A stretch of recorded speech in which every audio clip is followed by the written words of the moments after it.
start the meeting. Welcome to the Salt Lake City Planning Commission for October 13th, 2021.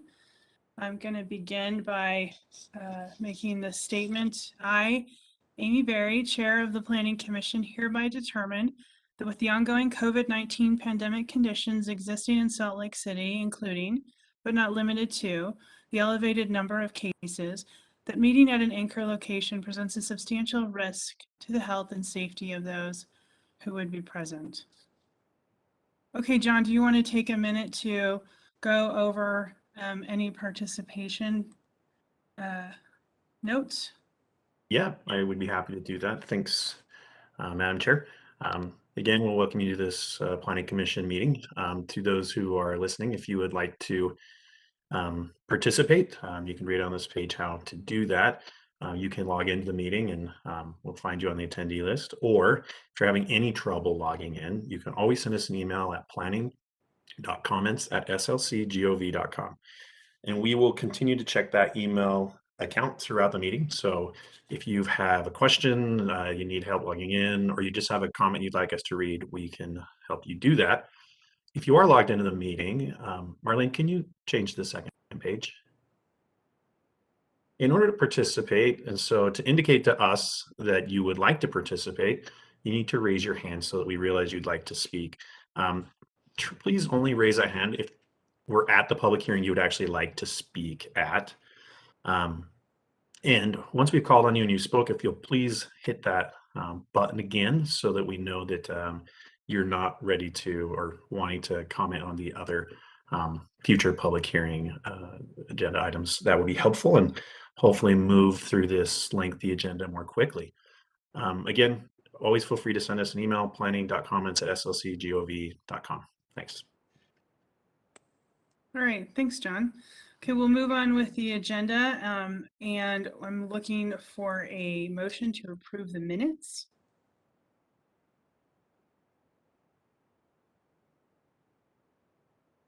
I'll move we approve the minutes from the last meeting. Okay. And I'll second. Okay, I've got a motion from Maureen and a second from Brenda. Let's go down the roll call. Maureen? Yes. All right. Adrian? Yes. Mike? Yes. And Andreas is not here. Brenda?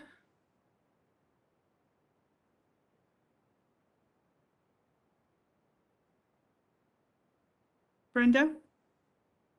Oh, you're on mute. Sorry. Yes? Okay. Yes. Thank you. Sarah? Yes. All right, that passes unanimously. Report of the chair. So I just want to, this is my first meeting fully as chair, and I think somebody doesn't like me. What a meeting we're going to have. I think we all know we're in for a long night. This is partly, I think, what we sign up for when we agree to serve on the Planning Commission. I will endeavor to move things along as efficiently as possible, but I want to raise my expectation with you that I still expect that we give our due diligence review to all of the applications tonight. This is a pretty important docket of projects. But with that, please try and be succinct. Keep our discussions, your comments, your concerns related to the items we're actually being asked to look at. And then if you have real concerns with a broader spectrum of it, that you're keeping it tied to a standard. So we're actually having important discussions that we can do something about. Okay, with that said, be succinct myself. Report of the Vice Chair. I have nothing to report. Thank you, Maureen. And the report of the director, who tonight is John Anderson. It is. I'll keep it short. So you may or may not know, Crystal resigned as of September 30th, so she'll no longer be a member of the commission. But we are going to welcome Andra to her first Planning Commission meeting today. So welcome to her. We do have several others that are in the pipeline as well, so we should have a full commission. Wonderful. Welcome, Andra, and trial by fire for you. Thank you. I did not call on you to vote for the minutes because you weren't in attendance last time, but for the remainder of the night, you'll be part of the roll call. Okay, let's get going. Item number 1. So this is a time extension request for the Union Pacific Hotel. This is, nothing in this seems to be terribly controversial, but if you have any questions, you can give them to staff at this time, which is Kelsey. Otherwise, I'd be looking for a motion to move this forward. Just to clarify, Chair, is this the second time we're seeing this extension or the third? Kelsey? I believe this is the second time you're seeing this extension. Do we have any kind of limits on that, or is that just open-ended? They can come back yearly after every 12-month period and ask for an extension. In this case, due to COVID in 2020, that's the prior extension request.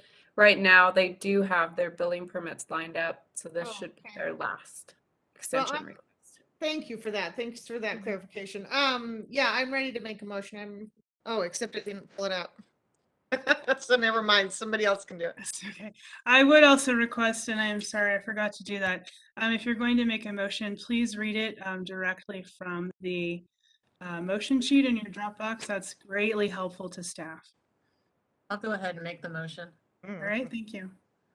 Based on the information provided by the applicant, I move that the planning commission grant a 1-year extension for petitions PLN SUV 2018-00617 and PLN SUV 2018-00618, subject to compliance with the conditions of approval stated in the original record of decision letter dated November 14th, 2018.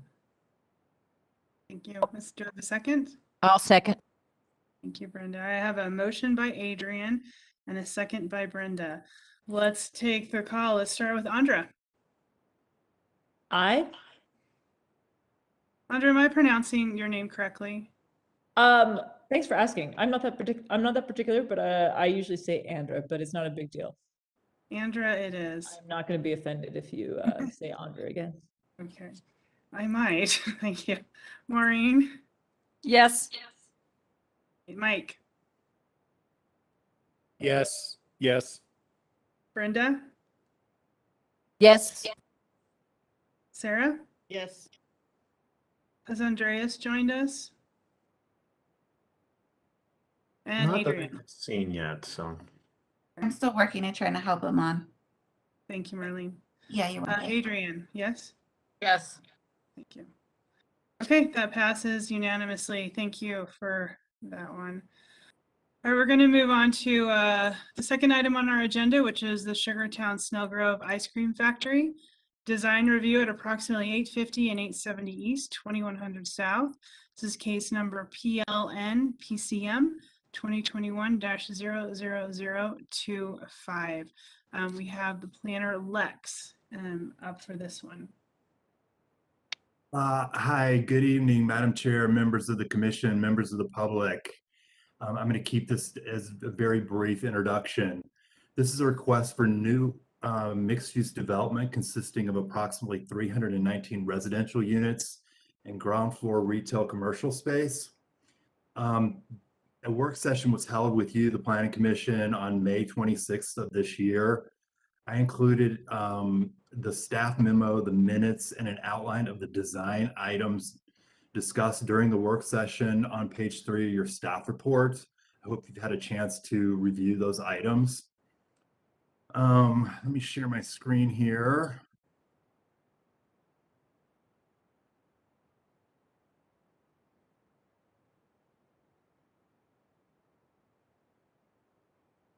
Can you see that? Yes, we can. All right. So just to orient everyone and members of the public, this is the site outlined in yellow. This is 2100 South. This is 900 East, 800 East. This is Commonwealth Avenue. Okay, where is this going? And this is an aerial of the project that has been redesigned since the time of the work session back in May. And this is 2100 South, if you can see my cursor. This is 9th East, this is 8th East over here. This is the front main facade of the structure. 2, 3. Tonight, the applicant is going to demonstrate for you how they've addressed the design concerns that were a result of the work session that was held, as well as ongoing discussions with planning staff, with the intent being a decision from you tonight regarding the project. Let me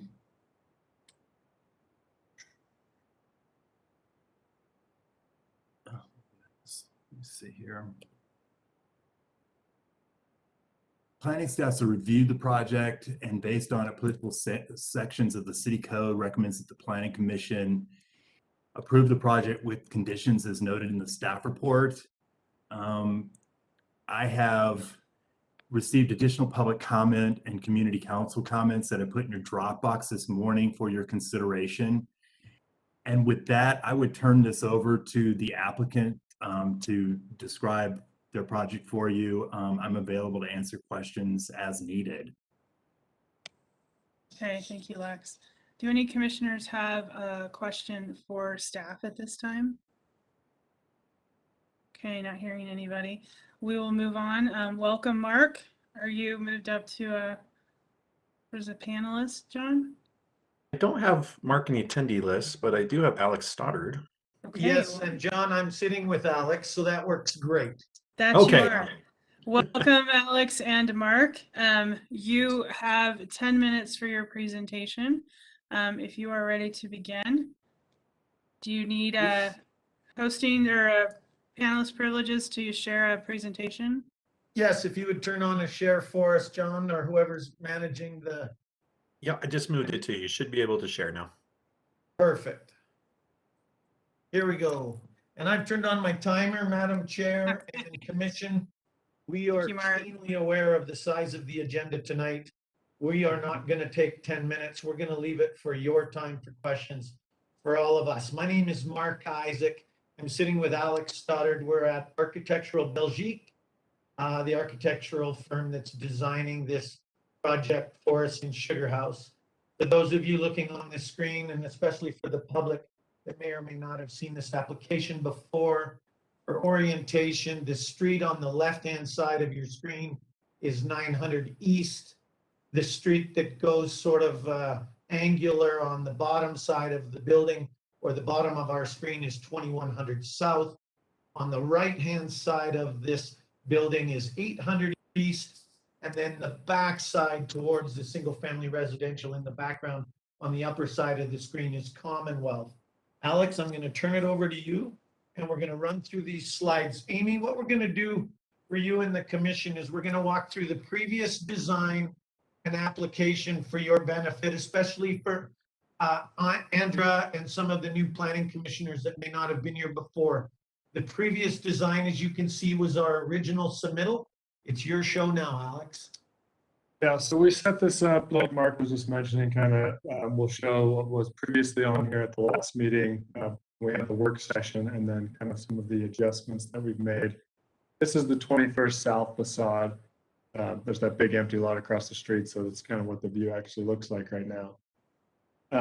One of the big comments we got was that the building was kind of monotonous and too much of the same materials. So what we did, we changed the material palette, and we kind of broke up this facade along 21st South to really emphasize kind of a central building and some side buildings.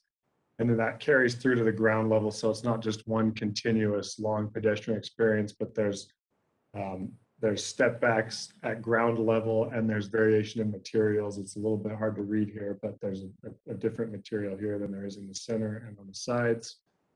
And one of the big focuses was this giant garage entrance that we had that was really emphasizing the scale toward, auto traffic. And so we scaled that down. So it really just ties in now and becomes kind of one of the storefront entrances is the garage. So it's not such a point of emphasis, and that central focus is now more on the pedestrian scale rather than pointing you to the middle of the garage here.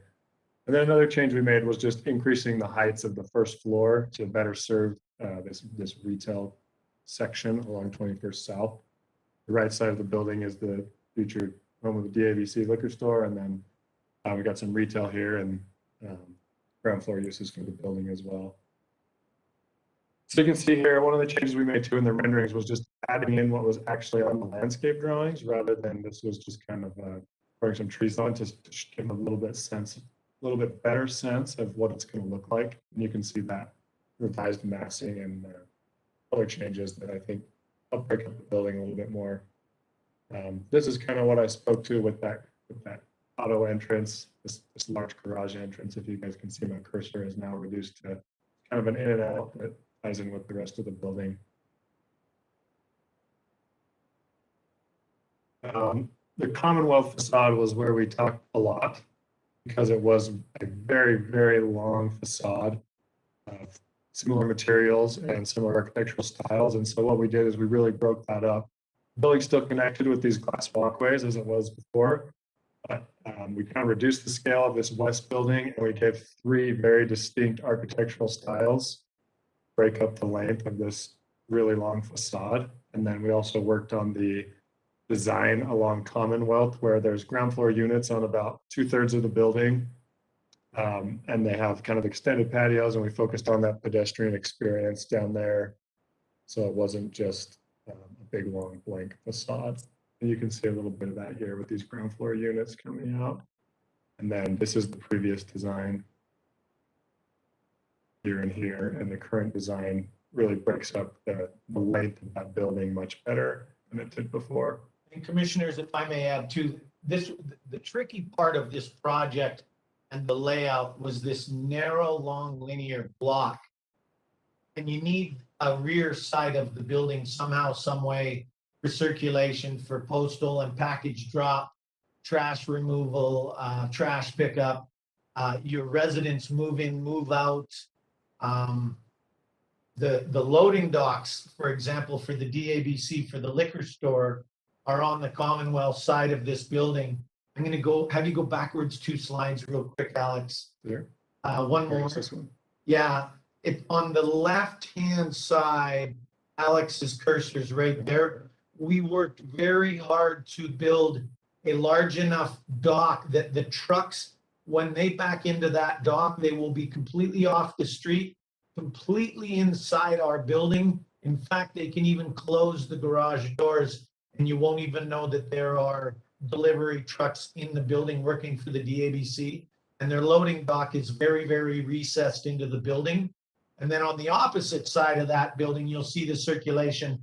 That's vehicular circulation, breaking up traffic so that we weren't dumping all of it in and out of our pedestrian scale frontage on 2100, bifurcating circulation for traffic into a couple different directions. And to the right of Alex's cursor there, you'll see a smaller garage door. We have an enclosed trash room with trash and dumpsters that will be loaded and unloaded just by rolled out onto the street, unloaded, and then rolled back into the building and hidden. And then on the far left side, or the west side of our project, there's ingress, egress into that parking underneath that building off of 800 East that will be adjacent to the entrance to the DI and the Smitty's Pancake House there. So we have 3 different vehicular circulation routes in and out of the building. We've camouflaged the traffic, or the trash, excuse me, and the loading docks. We're very, very pleased with that work, trying so hard to be better neighbors on the Commonwealth side. And then we have our walk-up units down 2/3 of the street. Where we don't have walk-up units is easy for you, all of you to understand, is where we have some of our servicing requirements off of Commonwealth. Let's see here. So this is the west side that Mark was just mentioning. There's a drive entrance here that enters this building with ground floor parking that serves the public parking for the DABC. And you can see the previous design, one of the, comments on the scale of this building. So they work to kind of reduce it as you transition to that single family neighborhood, and also just to differentiate it so it looks completely different than the building next to it, where before it was really an extension of the same style. So those are the major changes, Commission, that you were requesting at the work session. We are about 7.5 minutes into our 10 minutes. We're going to call it a day there and answer your questions now. We'll flip back and forth to slides as you see fit. Amy, I'll turn it over to you. All right, thank you, Mark and Alex. Commissioners, at this point, do you have any questions for the applicants?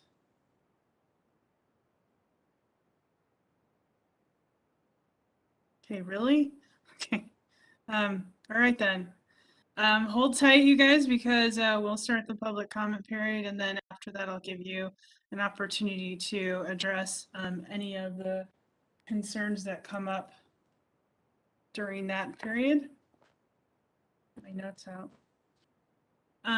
Okay, if you wish to speak on this item, please raise your hand. As John said, in the lower right-hand area of your screen, there's a hand that you need to click. And I can't really tell, John. So John, I know we have Judy here from the Community Council. We're going to open up the public comment period, and we'll begin with her representing the Community Council. So I have a letter from Landon from Community Council and Judy. So I was going to read Landon's letter first, if that's okay, and then switch to Judy. Yeah, that's great. All right. So Landon says, to the Planning Commission, my name is Landon Clark, and I'm chair of the Sugarhouse Community Council. I know Judy Short will give a much more detailed 4-minute passionate speech, but I wanted to chime in on how this process went for the Community Council. We've seen this group probably 5 or more times at a regular Sugarhouse Community Council meeting, and they presented at Judy Short's land use and zoning meeting about the same amount of times.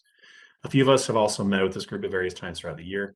The amount of outreach they have done has been more than any developer so far in Sugarhouse. Sugarhouse has been bombarded with development over the past 5 years, so it's always a pleasure when we work with a group who are so willing to listen to the community. We're very much looking forward to getting this project underway. Thanks. Thank you, John. Judy, you are unmuted if you would like to speak. That's good because I can't find the hand to save me. Just go ahead and state your name, Judy, for the record. Yes, I'm Judy Short. I'm vice chair of the Sugarhouse Community Council and land use chair. And like Landon said, we've seen these guys a million times and we love having them. And I have to say, this is for Mark's benefit. We always appreciate the work of the design review for a project in the Sugarhouse Business District, because I know it's been grueling for him at times trying to come up with something better, and he certainly has achieved that. So we're very pleased about this project. The nice thing is it's going to have a new liquor store, which we've needed for some time. And we like the fact that Dear Mark has saved the signs. He saved the big white sign. He saved the cones. We'd like to ask him to find a place somewhere. We still have the red Snellgrove letters that need a home. So maybe he can find a place. One of the comments at our last land use meeting, when Mark did a real quick rundown of the final plans, was that the 8th East, 8th East side, the west facing side, looked a little bit bare. So maybe he can think about some way to make that better. I don't have a lot of community engagement on the final iterations because we just received the plans a few days ago. But generally, the comments were favorable. And one thing we really liked is the sidewalks are wider.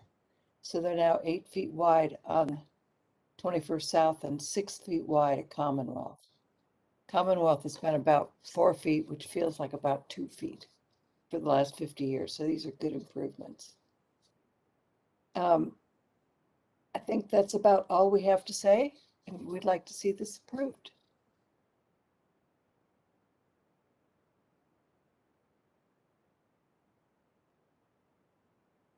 All right, looks like we have one more hand up. Elizabeth Brennan, if you'd like to speak, you have 2 minutes to share your comments.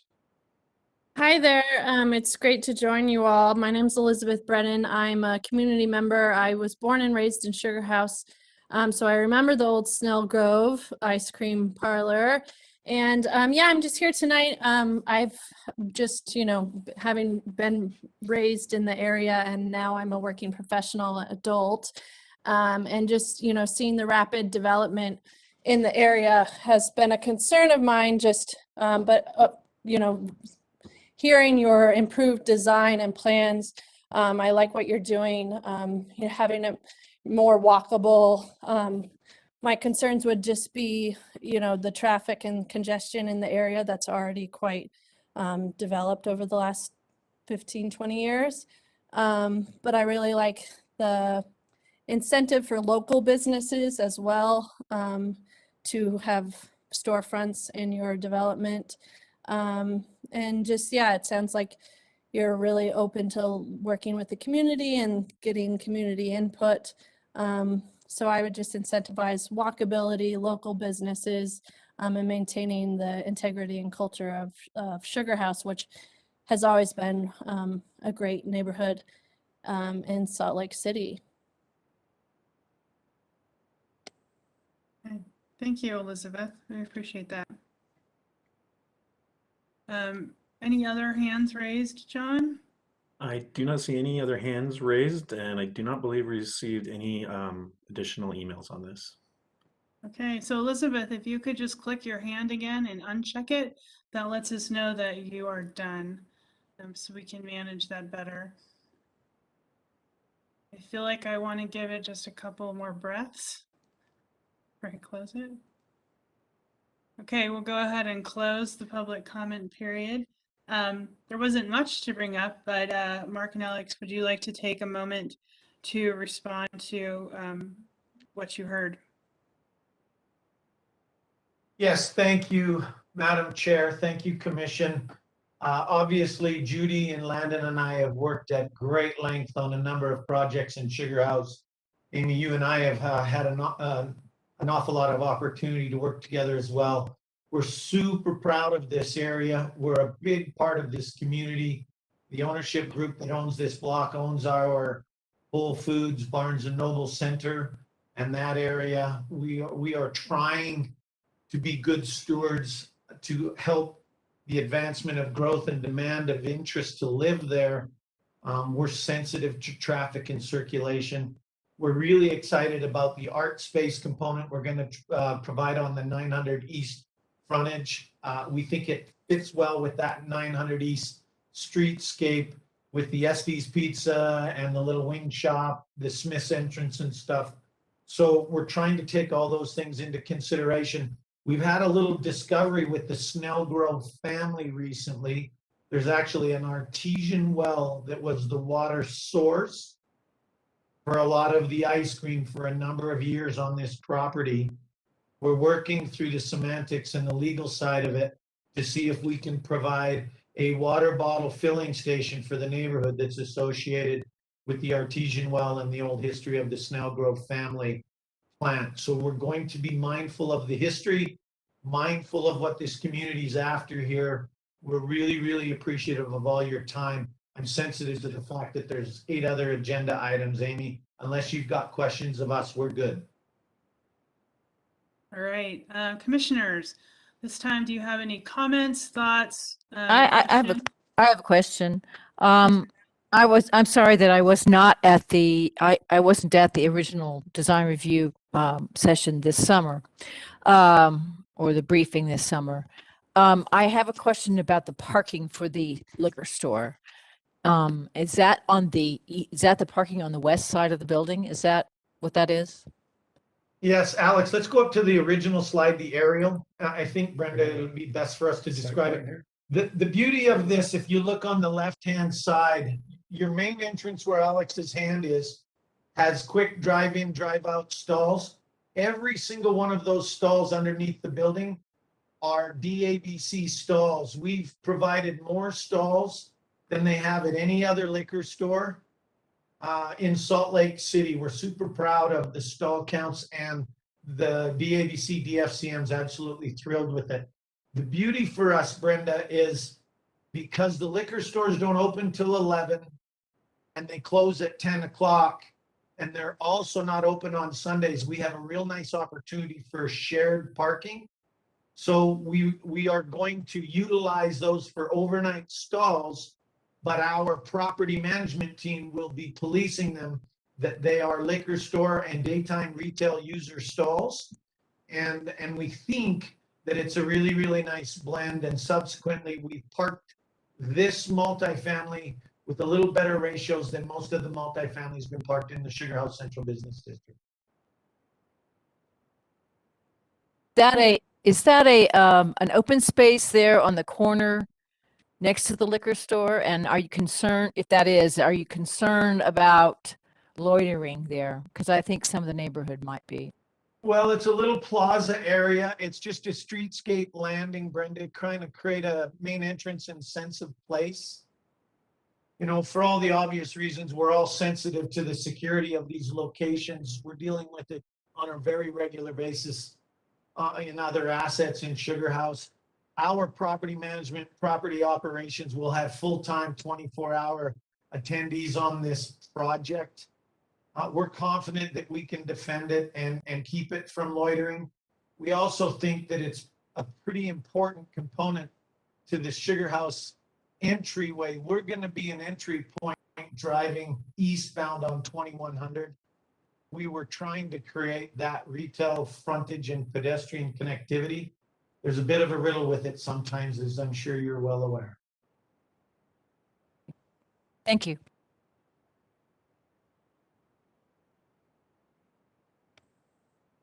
Anyone else? I just want I to just say wanna- thanks to the development team for really reaching out to the community and engaging in a meaningful way with them, and also being so responsive to the comments that we provided in May. I think we all appreciate the level of outreach and work that went into that. So thank you for that. I want to make the comment that, yeah, Commonwealth looks a lot better. And I really do appreciate the thoughtfulness you put into that. And I would assume, Mark and Alex, that you'll have some discussions with Judy and Laurie about the Snellgrove letters that are in storage. I actually have a really fun idea. I've got to make sure that the architects can figure it out before I even suggest it, but I'm already scheming, Amy, I promise.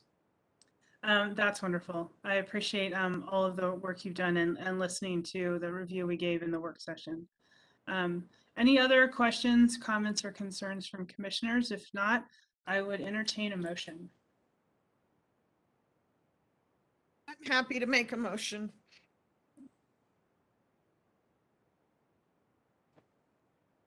Okay. Based on the analysis and findings in the staff report, that the standards for design review have been substantially met, testimony and the proposal presented, I move that the Planning Commission approve the request for design review located at approximately 850 and 870 East, 2100 South for a new mixed-use project subject to 2 conditions as noted in the staff report dated 10/13/2021. Thank you, Sarah. Do I have a second? A second. Is that Adrian? Yes. Okay. All right, I have a motion from Sarah, a second from Adrian. Let's go through the roll call. Maureen, Yes. Adrian, Yes. Mike, Yes. Andra, Yes. Brenda, Yes. and Sarah. Yes. Okay, that passes unanimously. Thank you all, and thank you, Mark and Alex. Okay, let's move on to the third agenda item. This is a plan development at approximately 144 South, 500 East, case number PLN PCM 2021-00698. The planner on this project is Brooke. Good evening, Madam Chair, members of the commission. Most of you won't recognize me, but my name's Brooke Olson, and I just started with Salt Lake City in May, so I am looking forward to future meetings with you all, and hopefully we'll be able to meet you in person sooner than later. So I'll go ahead and get started. This project request is for plan development approval of a new mixed-use building at 144 South, 500 East. The subject property is located in the RMU Residential Mixed-Use Zoning District, and staff is recommending approval with the conditions listed in the staff report. Just to give you a quick overview, the proposed project is a 6-story mixed-use building containing 110 residential units. At least 20% will be affordable units set aside for renters at 50% of the area median income. The building will also include a cafe integrated into the entry lobby on the ground floor, a co-working business center, and a variety of amenities for the residents of the building.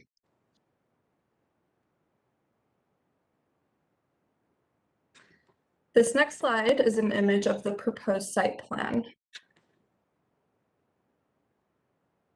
Through the plan development process, the applicant is requesting 4 modifications of the zoning ordinance you will be reviewing tonight. The first is an open space modification.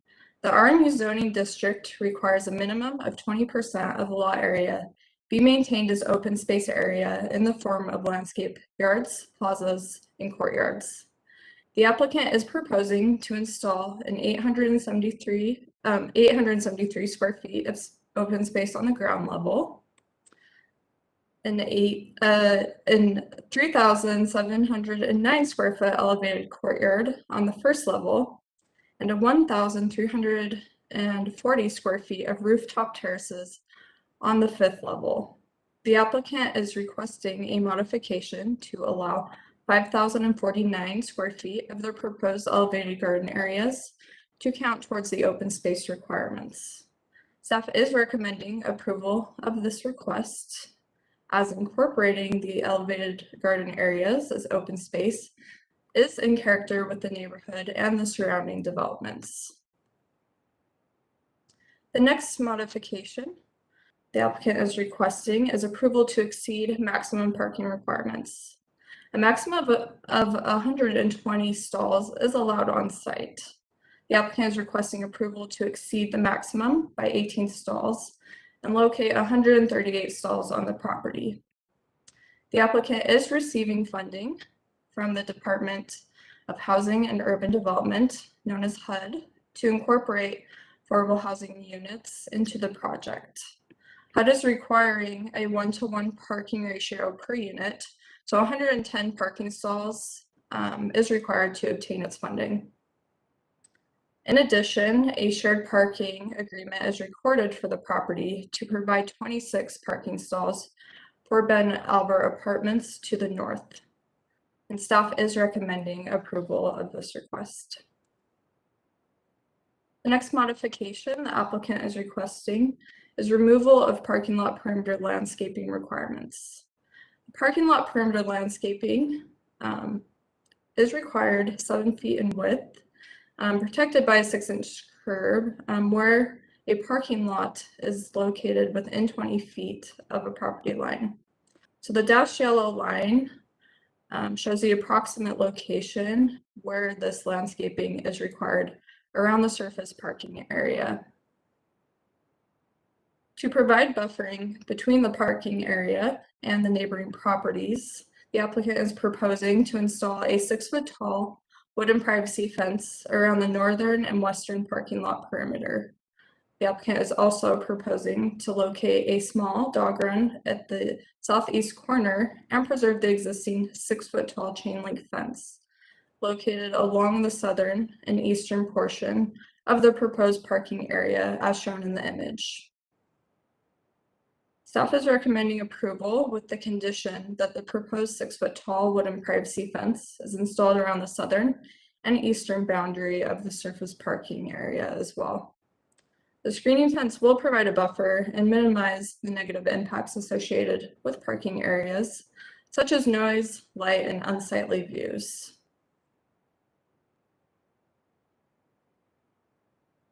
Oops. Okay. The final modification the applicant is requesting is approval to exceed the rear yard coverage requirements. In residential districts, any portion of an accessory building is not allowed to occupy more than 50% of the rear yard. The applicant is proposing to exceed the rear yard coverage requirements by 7% to maintain the existing carport on the property. Staff is recommending approval of this request, as this is a minimal modification to reuse an existing structure, which will provide covered parking for residents of the building. The carport has existed along the rear yard of the property for many years, and retaining the structure will not present any negative impacts to the neighboring properties. So after reviewing the requested modifications, staff recommends that the Planning Commission approve the plan development as proposed with the conditions listed in the staff report. And that concludes my presentation. So I'm happy to take any questions at this time. And I believe the applicant is also on the call if you would like to hear from them as well. Okay, thank you, Brooke. Any questions for staff at this time, commissioners? Okay, I believe our applicant is Peter Caroon. Is he going to be moved up, John? So you can hear from him? Yes, he is in the participant list. I can make him the presenter if he would like as well. Great. Mr. Caroon, do you have a presentation for us that you need to share? I don't have a presentation to share, but I'm here. Our architect is on the call as well, so I'm just happy to answer any questions. And as far as we're concerned, we do feel that this project fits in with the neighborhood. All of the properties on 500 East between 1st and 2nd South have no open space or limited open space on the ground level other than the public strip in front of the building. Our project would be consistent with that. This property is located in a high density zone similar to what would be a TSA zone. Actually, on this property, the height limit is 125 feet. We're only going up to 74, 75 feet, I believe. And so, again, we think this project fits in with the neighborhood fairly well. There are multiple types of buildings on this block. There's tall buildings, there's short buildings, and so we're sort of in the middle between the two. In terms of the increased parking, this is not something I really want to do, but HUD is requiring that we have the one-to-one parking in order to get their financing. I even tried to request a congressional inquiry into the Denver office to prevent having one-to-one parking, but they insisted that we have one-to-one parking. This is going to be an affordable housing project. All of our units will be at or below 60% of the area median income. And Brooke, that is a little bit of a change. We had a couple of units that weren't, but now all of our units are supposed to be all affordable units. We do have the shared parking with the Ben Albert apartments next door. So that's another reason we need additional parking, and we do have some retail and co-working space as well. So, and there's very limited on-street parking along 5th East on our side of the street. In terms of the perimeter lot landscaping, none of our neighbors have landscaping along our property line. They all either have parking lots or parking driveways. So what we're planning on building is consistent with what's already there, and same with the carport, it's already there. And where the carport exists, we're actually 10 feet higher than the neighboring property to the west, which is lower than our property. So it really will have no detrimental effect on the neighboring property. So just a few extra things for you to consider there. So if you have any questions, we're happy to answer them. And our architect again is here as well, Gary Knapp. All right, thank you. Commissioners, any questions at this time? Yes, I have a question, Peter. So have you secured the financing for this project through HUD already? We've applied, and so we're in the application process. We've already been in the application process for almost a year because of COVID. things have not gone very quickly with HUD, but we're in the process. We had our initial interview with them, and so we're now in our application phase with HUD. So is it, so let me, can we, No, I think my question is very related. I don't know how to raise my hand on WebEx. I apologize. Oh, Andrew, you don't need to do that. Just unmute yourself. Okay. Yeah. Which HUD financing program is it in particular? It's the 221D4 program with HUD. And the reason we're seeking that, it has a 40-year amortization program, which is what we need. This project is very expensive already. And with the increased HUD parking, it's expensive, but with or without the HUD financing, we do need a 40-year amortization period, which HUD is one of the few that offer that. And the affordable units will be what size units? How many bedrooms? They're studios and 1 bedroom, so we're just doing all studios and 1 bedrooms on this project. Does HUD have any say over the unit mix for the affordable units? No. Well, yes, I shouldn't say no. I mean, they could require us to have a different mix, but they haven't expressed any concerns with the mix. so is it safe to say that if you don't get the financing, you will not need all that parking, or you will not do the project? Well, we've already designed the project. The thought of redesigning the project, it's already in building services. We've been in building services for several months already. So if I had to redesign the project, I'd probably just sell the land, to be honest with you. Well, actually, my concern is approving a design review conditional use where someone would come in later and build a lot more parking than they would really actually need. So is there, so I guess this is a question for staff, is there a condition under this approval, if we approve it, that says that it's conditioned upon HUD approval of the project? So since this is a plan development request, they are required to meet a plan development objective. So in this case, they are doing affordable housing is the main one, and they also meet a mobility requirement. So it's a possibility that if they don't include the affordable housing but want to move forward, may need to be reheard or modified. Okay, I think that answers my question. Thank you. Yeah, and Commissioner Chair, I just tell you, I mean, that is something is tough for us to police. When somebody comes in with an affordable project, whether it remains that way. And so this is something we are trying to solve with the affordable housing overlay and a few other things to actually put forth staff to that's what they do basically, right? Is to kind of police those and make sure that they remain in an affordable status. Actually, John, that wasn't my question. My question was, if this particular project proposal, this particular design as it is, didn't go forward, is it still okay for the next guy to have this many parking units? Okay. No, they would not. They would have to come in and request additional parking as well through the same process. Thank you. That answers the question. I actually have a question / comment. I'm even though the existing conditions are sparse on landscaping, I'm actually really concerned that we then just continue to allow that. And I'm also wondering why we want a fence to separate parking lots. I don't know what negative impact a parking lot is going to have on a parking lot.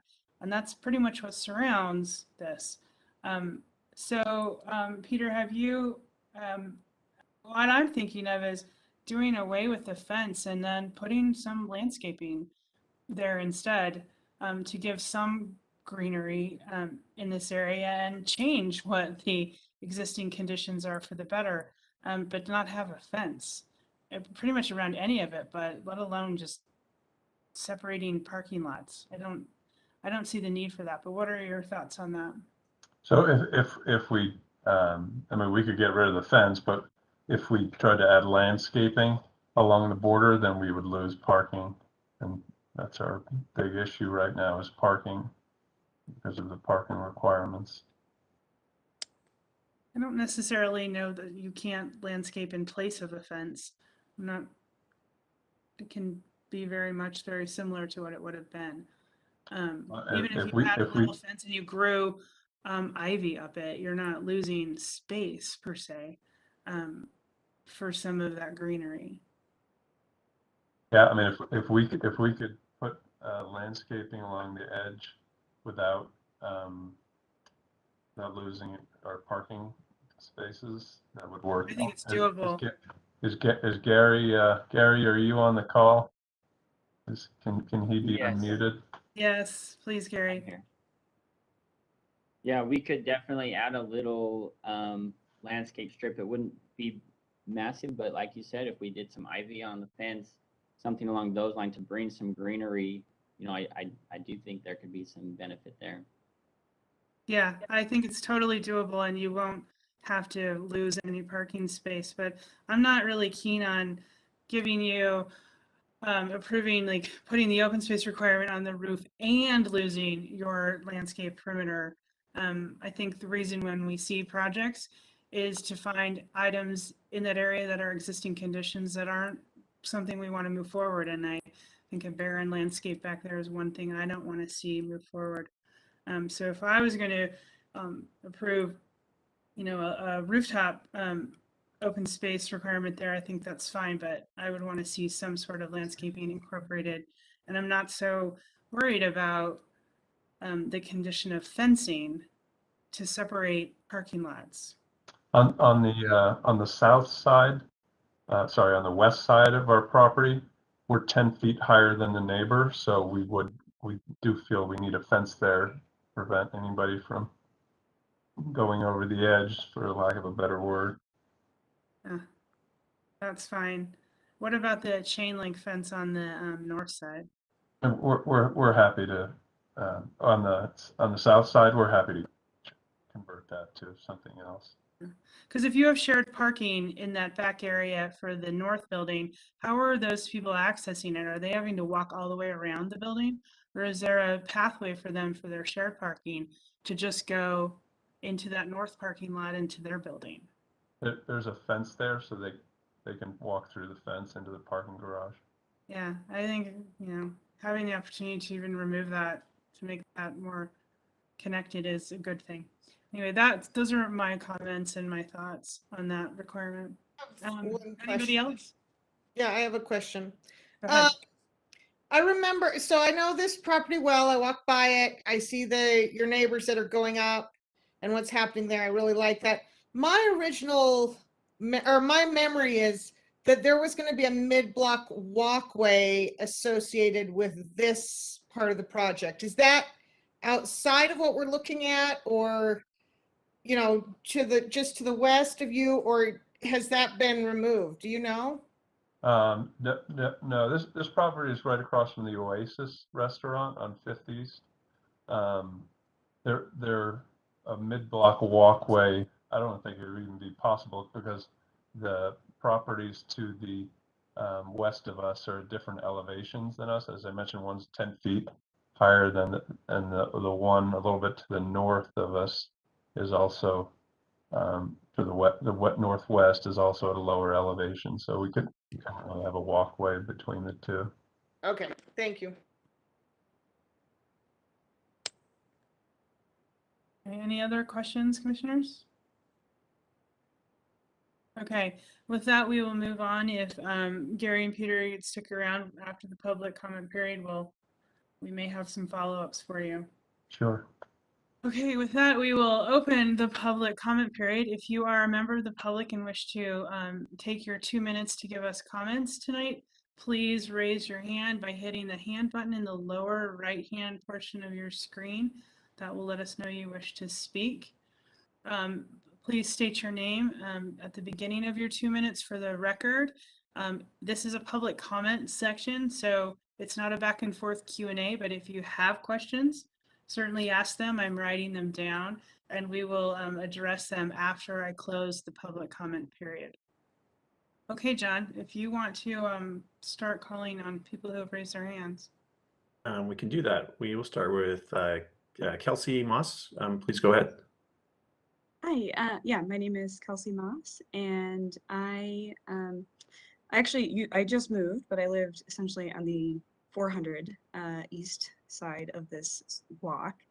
And I just a few general comments. As someone who lived close to the downtown, Amy, your comment about landscaping, I also feel that I would, in the summer when it was quite hot, I would do, a walk around the block.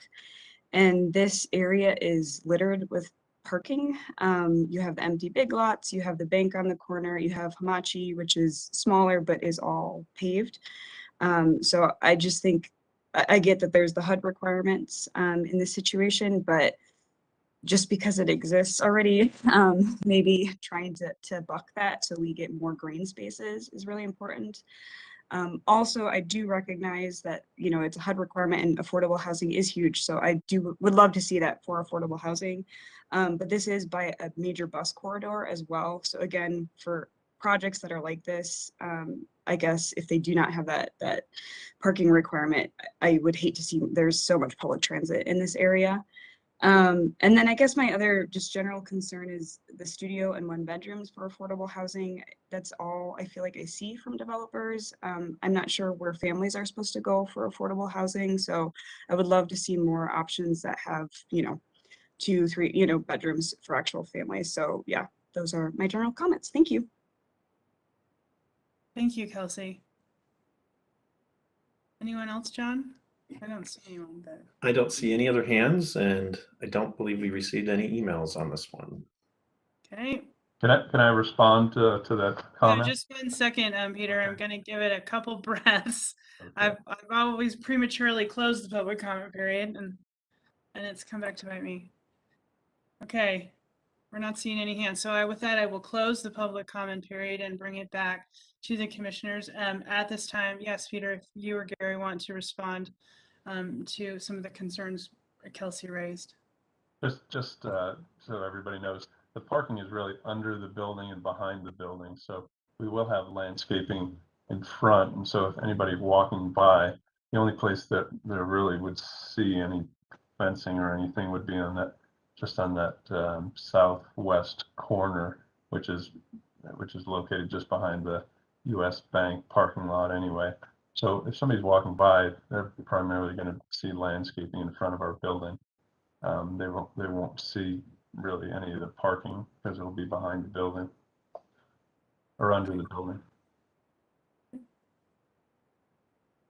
All right, commissioners, any follow-up questions, concerns, and comments?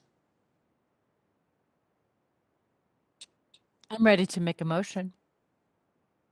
Okay, Brenda. Based on the findings listed in the staff report, the information presented, and the input received during the public hearing, I move that the Planning Commission approved the Plan Development Petition PLN PCM 2021-00698 as proposed, subject to complying with the conditions listed in the staff report.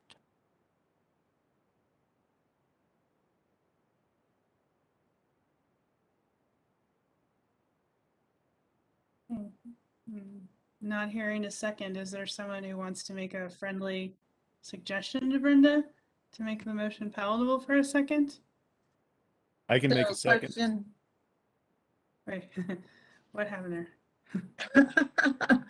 Mike made the second. I was going to ask whether we wanted to amend the motion to include the requirement that the fencing area includes some kind of landscape buffer, even if it's just landscaping on the fence itself, such as ivy or some other cover. That is a friendly amendment accepted by me. Okay, Mike, do you still second? Let's go ahead and do the amendment. Oh, Okay, I second it. I second it with the amendment. I gotcha. I had a lag there, but I understood. Okay, so we have a motion by Brenda and a second by Mike, with the friendly amendment accepted for the fence landscaping part. Any discussion or questions to the motion from commissioners? Okay, then we'll take a vote. We'll start with Mike. Yes. Hey, Brenda, Yes. Sarah, Yes. Andrew, Yes. Adrian, Yes. Maureen, Yes. Thank you for adding the landscape detail to that motion. has Andreas called in yet? He sent an email saying he was not able to log in. Yeah, said I it was asked him to connected. call in, and Marlene sent him the phone number, but I still don't see him. Okay. All He right, said with he called that, in. I don't know if he's one of the 2 user phone numbers can we in check the that, Cookies please? list. Yeah, I can check that. Just for those attendee list, I'm going to open up for these different call-in users to see if it's a specific person. All I know is this is call-in user 6 and it starts with the number 7. Is this Andres? Okay. Well, let me try. There's another call-in user 7 with the first number 8. And just wondering if this is Andres. Hello, yes, it's me. Hello? Aha. Okay, well, we have you then. Great, thanks. Andres, were you present for this presentation? You know, I did join through half of it. I think I might recuse myself on this one because I didn't hear the beginning part of the presentation. Okay, fair enough. And John, can you move him to a panelist? Thank you. No, unfortunately, call-in users can't be moved over right now. But what we can do is I can just keep him unmuted so he can participate like any other user. Okay, Andres, so you don't need to raise your hand or anything when you want to speak up. Just pipe up and I'll hear you. Okay, fair enough. Thank you. Thank you so much. And with that, we have that motion passed unanimously. Thank you all and good luck, Mr. Curran and Mr. Knapp.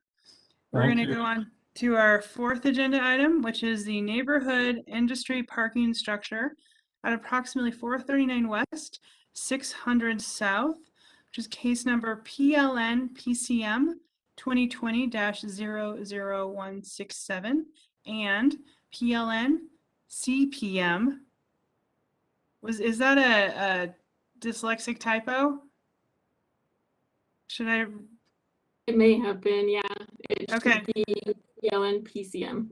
Okay, I will restate the second case number is PLN PCM 2020-00168.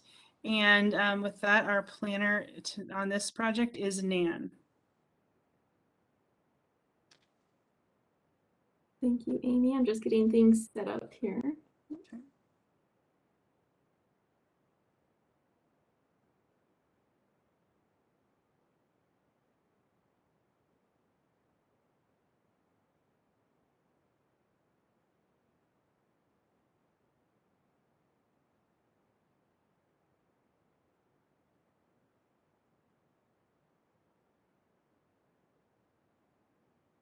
Okay, so Salt Lake City has received a request for a design review and plan development from Jesse Dean with Q Factor, who is representing the property owner. The design review is to allow for modifications to the building heights, and the plan development is to allow for modifications to the lot width standard in order to redevelop the property located at approximately 439 West, 600 South. Staff has found the proposed neighborhood industry parking structure meets the standards of the general commercial zoning district, the downtown master plan, the downtown in motion transportation plan, the standards of a design review and plan development, and the wider plan Salt Lake. The proposed redevelopment of the site would allow for the redevelopment of a site used for outdoor storage currently. To a development of a commercial ground floor use and a 7-story parking structure with the creation of a new private mid-block street, which will be called Elder Court. The overall site extends from 700 South to the south to 600 South towards the north. And it's just east of the 600 South freeway off-ramp which is a central vehicle corridor into the downtown area. The proposed redevelopment of the site meets the design review and planned development standards by providing additional design elements to the site and building that exceed the standards of the underlying CG zone. Because this site is in the CG zoning district, there are few design standards required currently. The proposed redevelopment of the site meets the CG standards by providing operable building entrances along the street-facing facade and an overall improved site layout and amenities and additional landscaping on the site.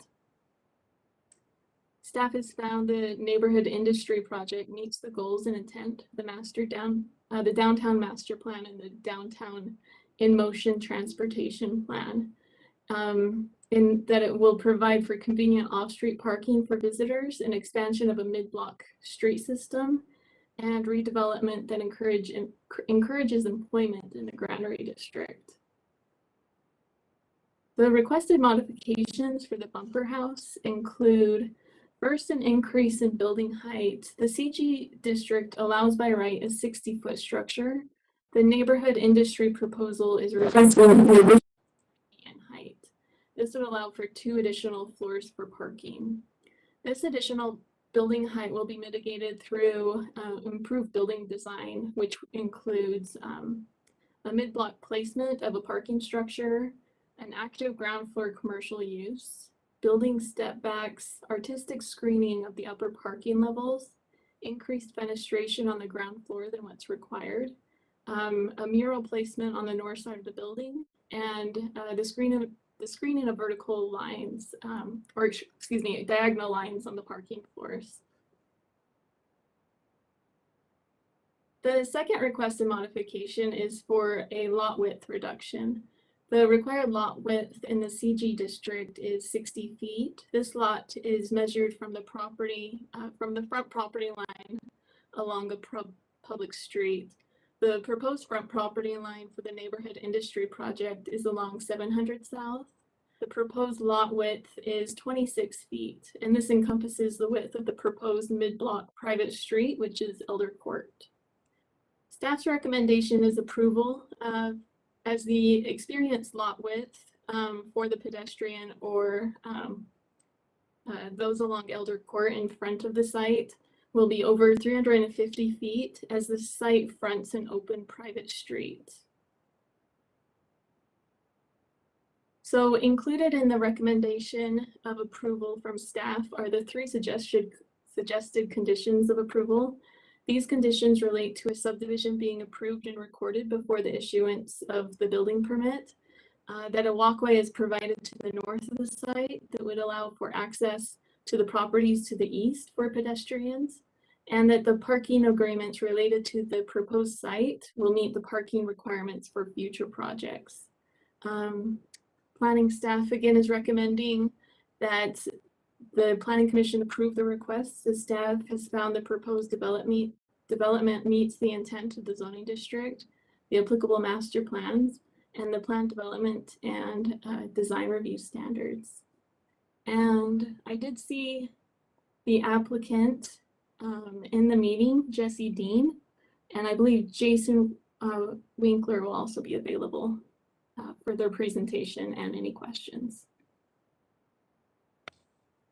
Okay, thank you, Nan. Commissioners, any questions for staff at this time?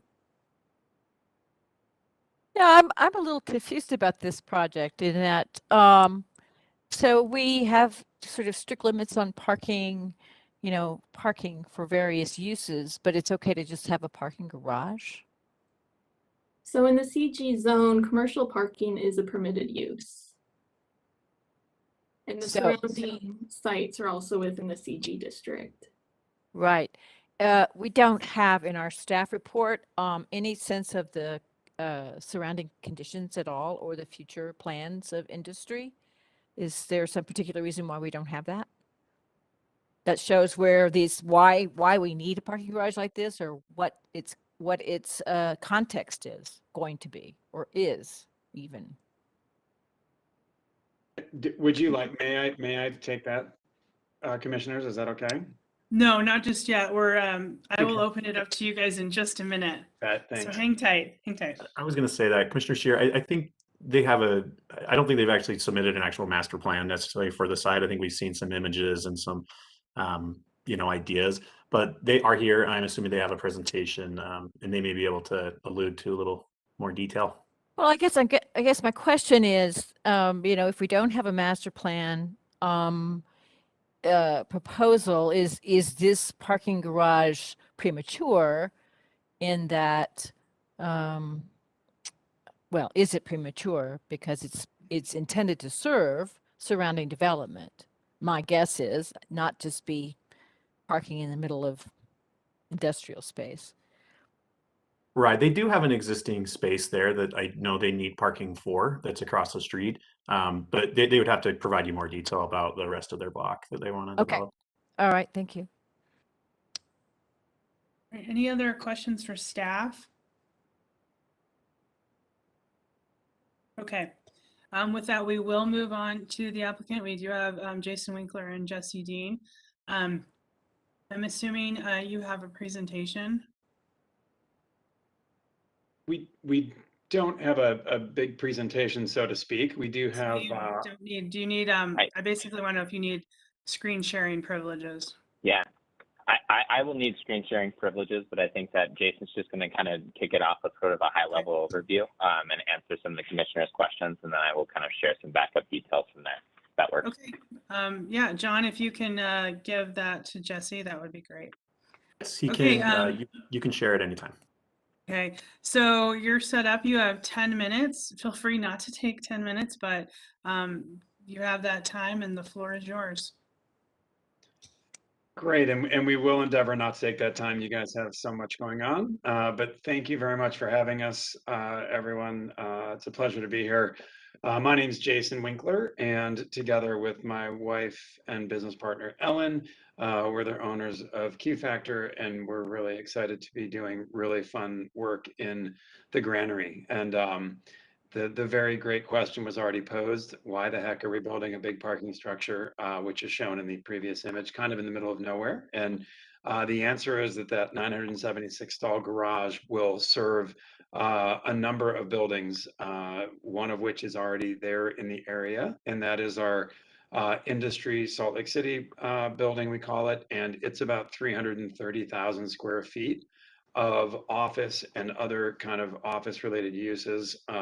It's about half done. Our first phase was just about half of that 330,000 square feet, and it's full and occupied, or mostly occupied, I should say. It's lightly occupied due to COVID, but is quite full and leased. And so that building, just for reference, will have, and there are some of the before shots of the building, and I bet there are some after shots to follow. And so we estimate that we'll have between 1,000 and 1,200 people working in the building every day, and several hundred visitors to the building every day as well. And that's based on our similar buildings in Denver, which are about half the size. And so we've just doubled the number of expected workers and visitors.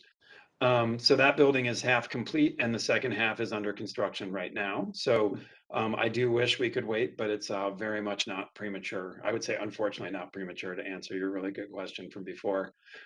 In addition to serving the office building, there will be 2 apartment buildings there on the same parcel.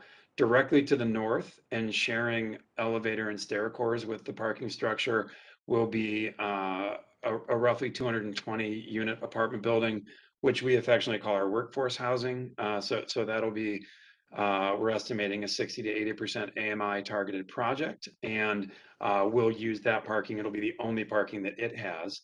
And then to the southwest of the parking structure will be a market rate apartment building, estimated to be plus or minus 200 units. And it will have some of its own parking built in, but will rely pretty heavily on this parking for a nighttime use as well. In addition to our projects, some of the neighboring projects we anticipate will also get great use out of this regional parking structure, most notably directly to the east of the parking structure. is some retail and some future and a climbing gym. So there will be other users in addition to us that will make use of the parking structure.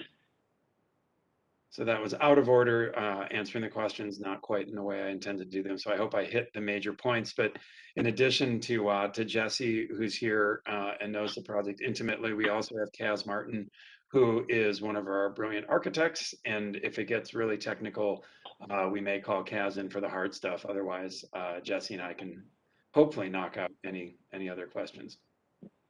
Jason, can And I make a Commissioner Scheer, sorry, go ahead. Yeah, please. No, sorry, Andrea, if you can hold that to when they're finished, and then I'll open it up for you to ask any questions of the applicant. Thank you. Go ahead, Jesse. I was just going to mention, Commissioner Scheer, I think if you looked at there with the additional kind of information towards the end of the packet, we do have some additional sort of renderings that show the kind of additional mappings and the additional uses that are part of the space. As Jason already mentioned, the project that we're planning directly to the north of the parking structure is that workforce housing project that will have zero parking as part of that site, and is already and will be co-located and have the same common elevator and stair course.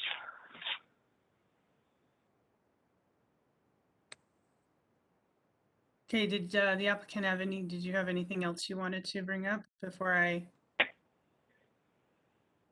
you conclude your presentation time? Just a couple other kind of minor comments as it relates to the conditions of approval. I think just some additional context in terms of the preliminary subdivision that we are working through. We are having a lot of fun in what Jason likes to call urban redevelopment. There's 21 parcels on this site that are all from former industrial uses, including old private right-of-way and other fun issues, from anything from Union Pacific rail lines to other items. So we are nearing that completion, and I've been working with Nan and the staff from the planning department to get that, and so we understand that. And I think as it relates to sort of the items 2 and 3, we're obviously very excited about the idea of the additional kind of mid-block connection to the east. Part of the reason why we're really excited about this dense parking structure is recognizing that we will be able to provide parking for and a good transit-oriented site in the future if there's the 400 West Tracks expansion. But having that connection and that point to us is great. And so that's something we are actively excited that the city is looking to work with that neighboring property owner as well. And then the third point, obviously we understand the parking requirements and the off-site parking agreements. So those are all make sense to us, and we appreciate the staff for working through them with us. And I would add, maybe Jesse, one more high-level thing.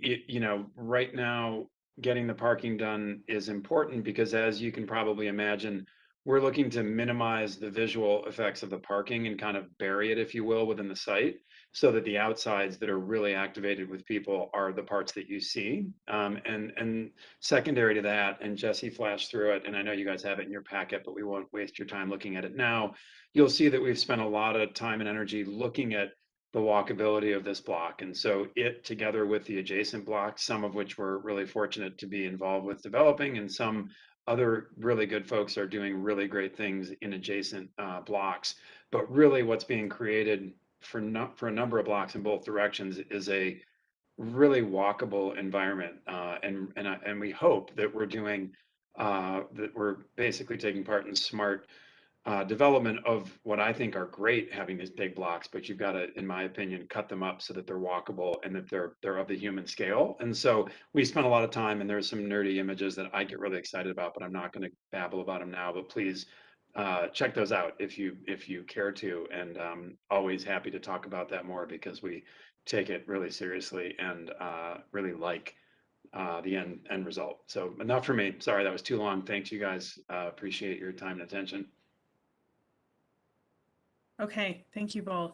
All right, with that, commissioners, if you have questions for the applicant and staff at this point, this is your turn. So let's start with Andrea. Yeah, so thanks so much. I'm sympathetic to everything you're doing. Your term workforce housing, referring to AMI of 60 to 80%, I think the implication from what you're saying is households below 60% AMI aren't working. And I guess I'm sort of concerned about that language, because it is very loaded language to refer to 60 to 80% as workforce housing. And I realize you are not unique in this, but I might just, maybe this is a complaint, but maybe encourage the term moderate income housing as opposed to workforce housing. Sure, thank you, and I appreciate and totally understand the comment. It's interesting. I would love to use the word affordable with a lowercase a, but then people confuse it with affordable subsidized capital A. So totally heard and definitely it's interesting. Thank you for the commentary and hear it, appreciate it. And it's always using words don't mislead, but get the point across. It's often tricky. So thank you, appreciate that and heard loud and clear. Other commissioners? Okay, I have a question for Nan and then possibly for the applicant. So this condition for that walkway to the east along the north, where do we have a rendering in the staff report of where that's going to land? The parking structure goes to the property line along the north facade. So that walkway will have to be north of the site. And it would be something that we would work with the applicant on making sure that they're meeting the mid-block walkway standards. So we're talking like a sidewalk? It's basically a sidewalk? You know, we don't have any renderings for it. This was between staff and the applicant trying to find a way to integrate even more pedestrians into the site. And one of those ways is providing that mid-block pedestrian path because it's anticipated this parking structure would also serve the properties to the east. I don't want to misspeak, Jesse, so if I said anything incorrect there, if you don't mind. I guess I'm concerned like where it's going to go. Are we talking a walkway north-south or east-west? And what does the master plan have a mid-block walkway pathed in for this block? There is a master plan mid-block walkway, but that's already being provided along the that goes north-south along that direction. This would be an east-west direction mid-block walkway that's located to the north of the subject site. Can you enlighten me as to where that north-south mid-block walkway is landing in relationship to this parking structure? So that would be Elder Court. There's a sidewalk that would be included with Elder Court. So the street road, we're considering a mid-block pedestrian walkway? Correct, because it would be a private street that also includes a sidewalk on the east and west of Elder Court. So then I guess my comments to the applicant, you know, I live in an area of Salt Lake City that's tried to do that and had private roads become pedestrian walkways, and they're not meshing. Are you planning on making the pedestrian part of this actually usable instead of like a 4-foot wide or 6-foot wide sidewalk, thinking that's a nice, safe, inviting walkway is not how it comes out in reality? What's your plan for that? Jason, you want to take this or you want me to? Sure, yeah, no, we, and again, using precedent where we've done this really, I think successfully in the past, we are very much, I mean, there are no requirements, I don't think, for us to do these cross-block or mid-block crossings, and we very much intended always to do them from the get-go. No, I think that if it's in the master plan, then we would definitely hold that you accountable to that. So, you know, in a sense, yeah, it is a requirement. And when we're looking at an entire block, I'm very sensitive that we're not losing the opportunity to do this because we're getting one shot at this block. Totally agree. Can I jump in here for a second, Amy? I think people are cross talk here a little bit. A mid-block walkway doesn't have to be only just a walkway. It can also be a street and a walkway. And No, I know, they actually Well, they actually, oh, they may not know that. So they actually have there is a plan as part of their proposal that shows the sidewalk and the landscaping for that. So you have an actual, something to hold their feet to the fire on there. Yeah, in terms of like dimensions this and stuff. petition, in terms of this petition and the condition number 2. Yes. I'm just wondering, so is this mid-block or is this walkway on the north side going to connect to Elder, and is it going to have a meaningful pedestrian thing, or is this really just the sidewalk? And how does it connect then to this north-south walkway? If you're going up Yeah. to the lot line, it seems like it's just a sidewalk. The What does this condition mean? Oh, go ahead. Commissioner Barry, if I could grab this. So I think, you know, part of our goal, and again, we were actually took all of the downtown master plan into account when we were actually designing a lot of this work, recognizing that we wanted to build not only a green space on 500 West. So we're actually trying to pull as much traffic and even do additional work on 500 West, which is directly adjacent to this Elder Court. But we were actually able to create a new road, a new pedestrian-friendly, you know, mixed-use street with this area that connects and spans the entire 660 feet of the block. So that goes north-south and includes the parking structure as well as the additional developments we have. And again, we've considered all the landscaping requirements and everything else as part of this block, recognizing that we want this to be just as friendly for pedestrians as it is, for people who live there as well and people who are experiencing that. You know, I think if you want to, I'm not trying to invite you down to our developments, but I think that, you know, our goal in terms of everything that we do, both in this community, is really around centric, you know, pedestrian friendly and planned communities. You know, that's why we keep old buildings where we can, and that's the project that we showed you before. And so the project and what kind of, I think, led us to what we're talking about here today is we were talking about the original connection, which was the north-south, which included the entire Elder Court right-of-way that we were just discussing, as well as a connection directly to the west, which would connect to our industry office project. And what we're talking about now is going above and beyond to connect to the east as well, of property that we do not own ourselves, but are working with the property owners directly to that east so that we can try and connect all of those pieces and really help the city to enact the master plan, which we are true believers in terms of that pedestrian-friendly experience. Okay, I thank you for that. I think part of the consternation on my part is really not seeing the totality of how this block is going to play itself out. And so, but I question if condition 2 is even necessary, Nan, given that it's just going to be the sidewalk. But I think what they're saying is it goes to the east as opposed to the west.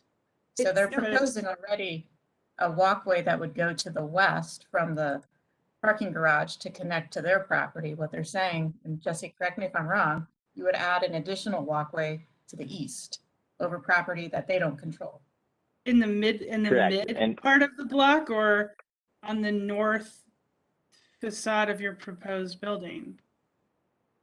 Yes. But the building isn't along doesn't go to the end of the block. It's in the middle of the block. So you would be. No, it goes to the full, it goes to the lot line on 6 South. The lot does, it actually but does. The building doesn't. Oh, that's what Nan said, or I misunderstood if that's what she said. Okay, thank you. John, could I maybe share my screen one more time so I can pull up?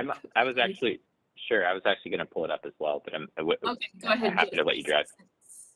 Since you're already. I'm not used to You're fine. I'm not used to using anything besides Zoom, so you have to just be patient with me here. For some reason, I think I lost my privileges, maybe because I talked too much before. I switched it to now. I can switch it back. I apologize. Okay. Should work now. Jason pulls my presentation privileges all the time, so there. It's not true. So I think what we're talking about, maybe this will kind of help to kind of clarify things. So this is sort of the existing, new proposed, to the west location. This is our existing industry asset that's right here, or the creative office building. This is the Elder Court, right of way that includes both, a pedestrian space as well as, space for for vehicles to move through. this is sort of additional, plaza and activated kind of, landscape area. And then I think the area that we're really talking about in terms of where there would be a connection to the east is really right in this section. So I'm just going to mark this just so you guys can kind of see what I'm talking about.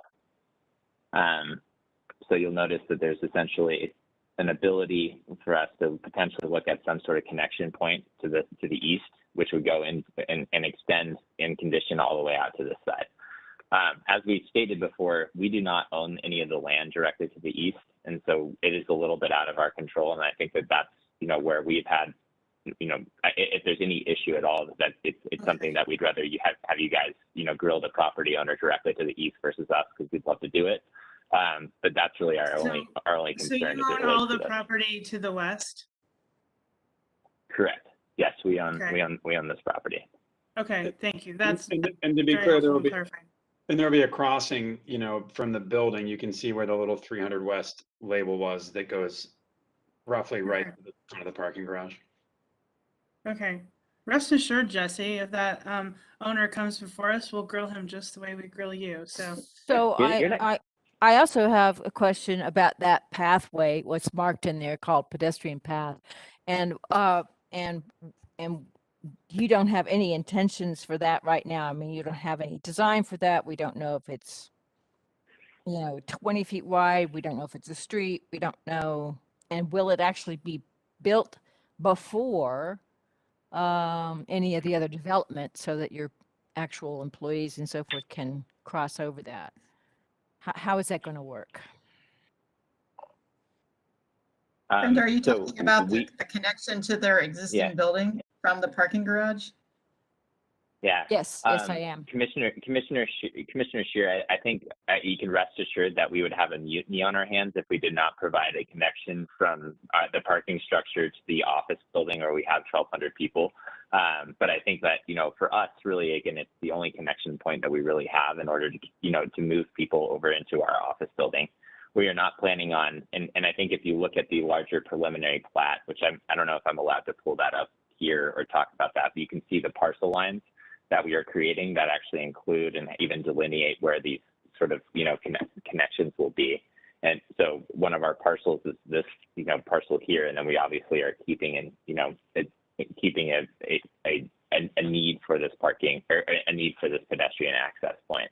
Because otherwise we don't really have we have several different walk paths that we'd have to take in order to get our folks into the building.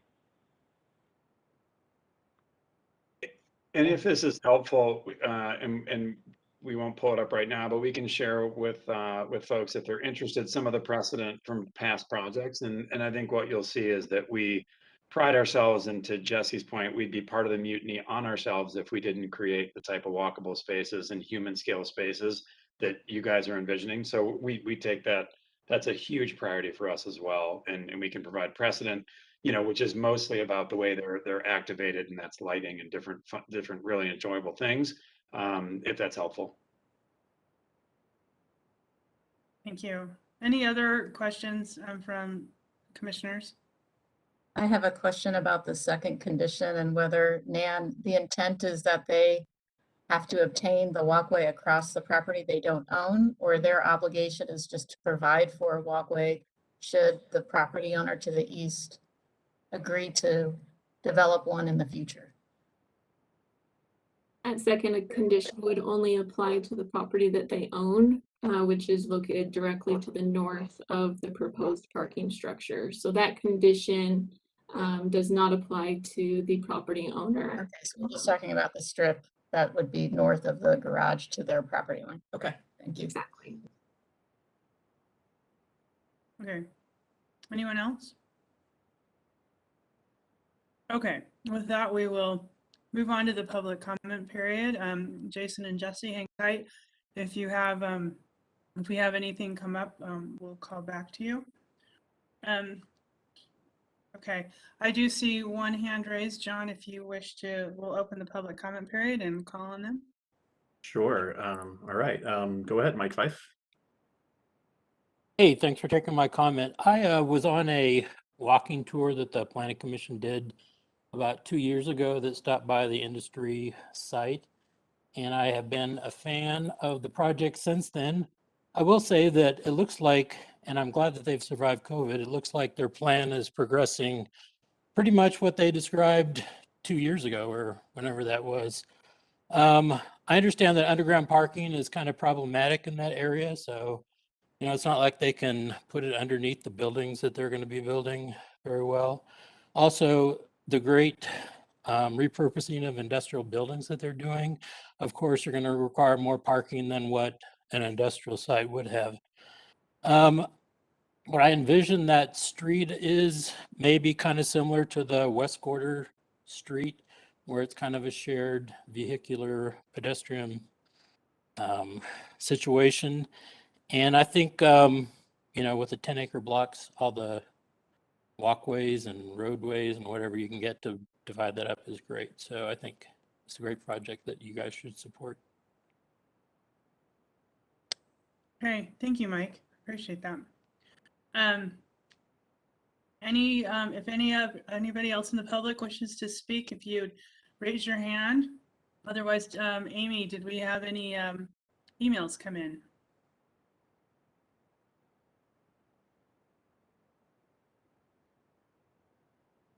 Amy Thompson, there you go.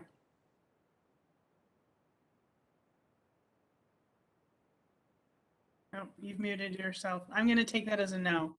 Yeah, I'm looking. I didn't see anything come in. Okay. All right, with that, we will close the public comment period and bring it back to the commission.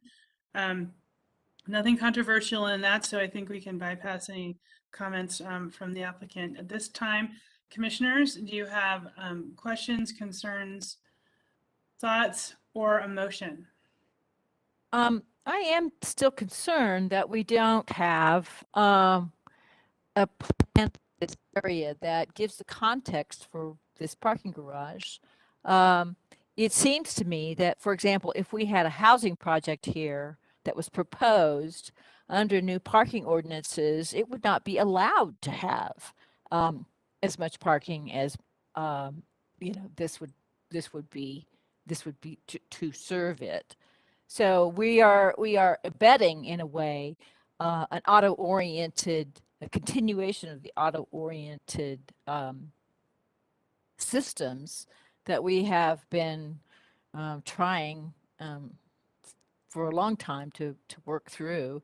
And I know that although the transit isn't there yet, the buildings are also not there yet. So I'm a little confused about why we are not seeing a plan at all, a master plan at all, and I'm not sure that I'm willing. I mean, I know that they're all the project itself. I visited it today. I went out there. It is really nice, and it does seem to be pretty active at this point, although through COVID. But we're anticipating an auto-oriented sort of project orientation here, and so I'm a little concerned about that. And I don't know if others have that view. Okay, other commissioners, continue that discussion. I think it's a chicken and egg problem.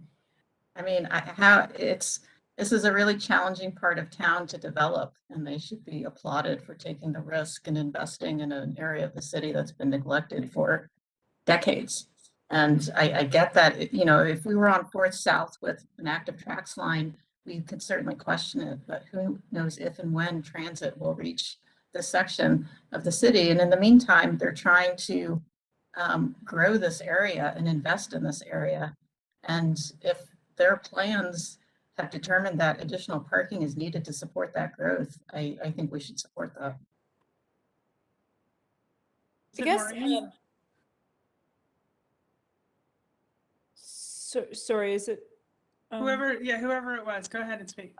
Okay, Brenda, I'm very sympathetic to your concerns, and I guess, and maybe this is my own view, and I'm the newest commissioner here, but my interpretation of the staff report, I guess I think of that question of whether we need a parking garage at all as something that should be addressed by the various transit and master plans, and I don't know that it's a question for the planning commission, whether, you know, if it meets the intent of the various plans that the staff report cited. I guess my inclination is to side with staff, but whether that's something we need to address in the master plan instead, you know, in concert with us building transit. I get that's my inclination, but I could be swayed a different direction. Commissioners, I would say one thing to keep in mind, they could build a 60-foot commercial parking lot by right. So what we're talking about is that additional 30 feet. Right. I mean, they can do this without coming to us as a matter of right. Absolutely. And I would not, you know, stand in the way of that. I'm just questioning whether or not this is appropriate for this area and for the future. Any Unless other there are comments? questions, I'm ready to make a motion. Go ahead. Based on the findings listed in the staff report, based on the information in the staff report, I move that the planning commission approve the design review and plan development as presented in petition PLN PCM 2020-00168 and PLN PCM 2020-00167 with the following conditions. 1, a preliminary subdivision is approved and recorded with the county prior to the issuance of the building permit. 2, a walkway be included from the subject site and the property to the east along the north facade of the proposed building. And 3, off-site parking, shared parking, and leased parking agreements shall meet the parking requirements for the various future projects. Got a second? I'll second. Okay, I have a motion by Sarah and a second from Maureen. Any discussion to the motion?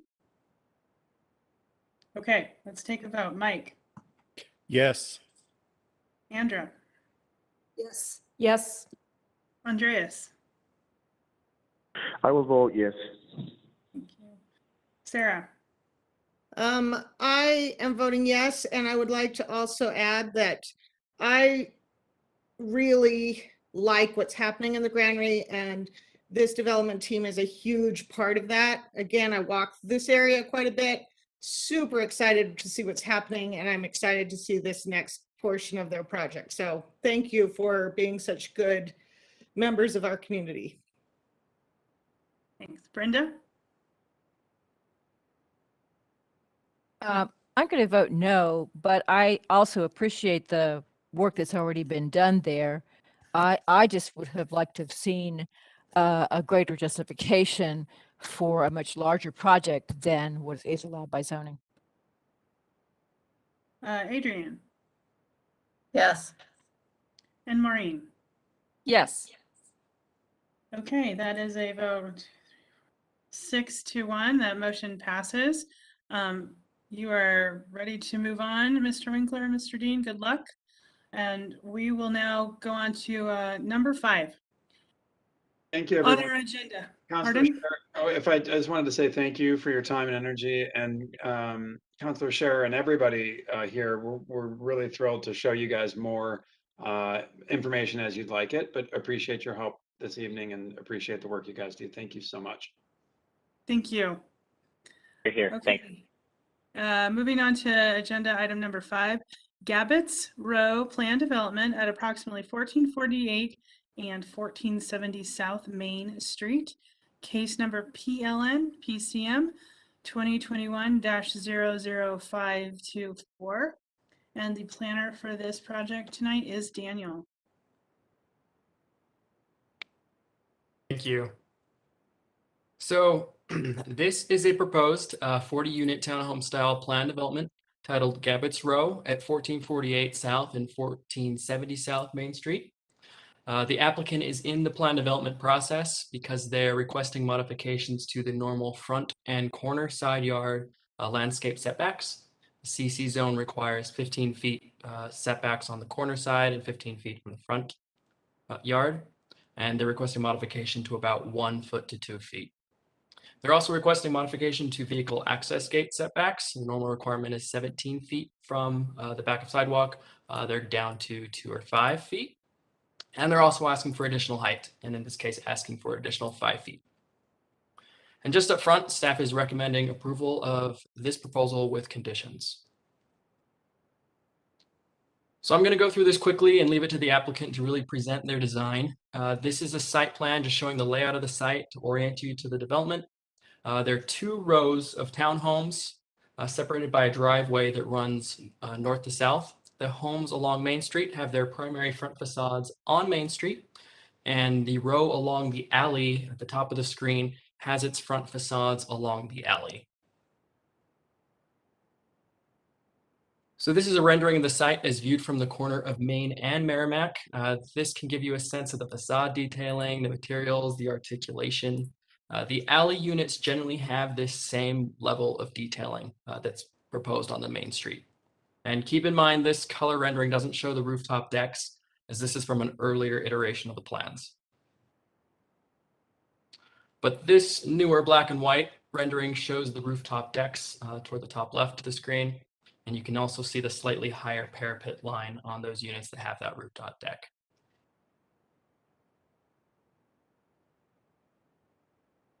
So staff reviewed the plan development standards, and the building generally meets those standards. The 2 key standards are design and compatibility. It meets the design-related standards with an engaging facade design that with high level of transparency, the use of high-quality materials, inclusion of pedestrian-level lighting, roof line details, and door and window detailing. And it also meets the compatibility standards as it's buffered from single-family lower-scale development to the west of the site by an alley and additional landscape buffering, and the scale is generally compatible with the arterial Main Street context. So as far as modifications, again, the applicant's asking for relief from the front and corner yard setbacks of 15 feet, as well as the 17-foot vehicle access gate setback. So you can see that 15-foot setback line in yellow, and the vehicle access gate itself is toward the right of the slide coming in from Merrimack Avenue. So the gate would be right in line with the front facade there. So on the relief request, the key thing to keep in mind is that the CC zone requires no design features on facades, save for a doorway.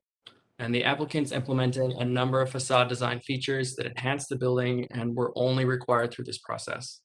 Additionally, the facade and street engagement isn't just on the Main and Merrimack facades, but it also is on the alley facade, where again, there are no design requirements. So regarding the gate, they are proposing the driveway gate again in line with the front facade on Merrimack. The location does provide some additional security and doesn't project in front of the facade, doesn't disrupt that facade line. And staff is also aware of the level of security concerns in this neighborhood. So staff didn't have any issues with the gate.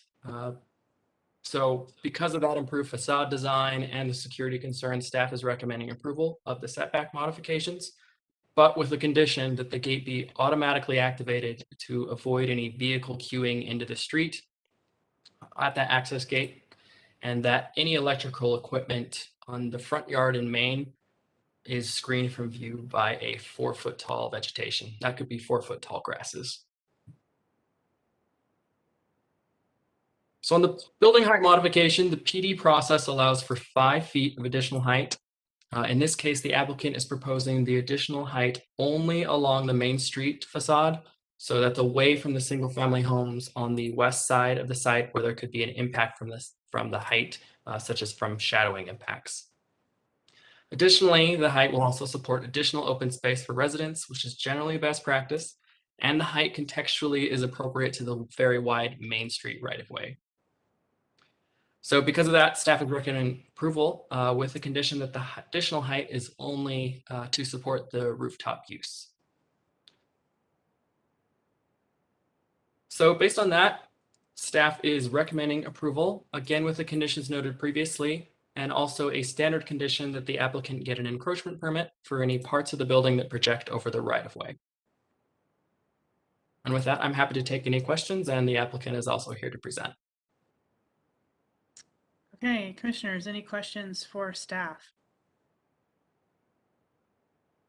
No? All right, we will move on. It looks like we have Riley Young and Corey Middleton. Which one of you needs presenter privileges? I think Daniel, thank you for, this is Corey Middleton. Thank you for that presentation. I think you covered it quite well. I don't think we have anything to present other than what Daniel's already shown. So we're welcome to questions or whatever we can cover. And Madam Chair, I just wanted to let you know, one of the people on the list is James Alfondre. For some reason, the system won't let me make him a presenter, but I can unmute him, and so he can participate. But for some reason, I went through the whole list. He's the only name that I can't make a panelist for some reason. So James, you are unmuted, so you are able to speak right now. I would appreciate some discussion from you during your time to tell us exactly why and justify the items you're coming to us for on the reduced setbacks, especially along the main roads. Can you hear me? Yes. Okay, wonderful. Yes, I don't know why I can't So, present. and I'm sorry, just put your name for the record so we have it for the minutes. Yes, my name is James Alfondre with Urban Alfondre, and Gabbets Row is a project we are proposing here. To speak to your question directly, the need for reduced setbacks is these are missing middle housing types. These are stacked units that what we like doing is creating very efficient units to bring the price down and to create more affordability in housing, and especially in this neighborhood. We did the same thing on row 17, which is a block, which is just a block south on 17 South. We came to the Planning Commission. It was a stacked product. And here, in order to get those floor plans of a stacked unit and separate two-car garage for each unit, those units have to get a little longer lengthwise. And with the drive aisle in between necessary for that, and then to be able to provide those kinds of units, that was the need for getting a reduced setback. And in order to do that, we also wanted to really go above and beyond the design facades, the design detailing. So it works really well with Main Street and engages Main Street very well. We also want more eyes on the street here. We do have a lot of issues with criminal activity in this neighborhood. So having a rooftop deck that brings more engagement to the street, and the activation from Main Street was really important to us as well.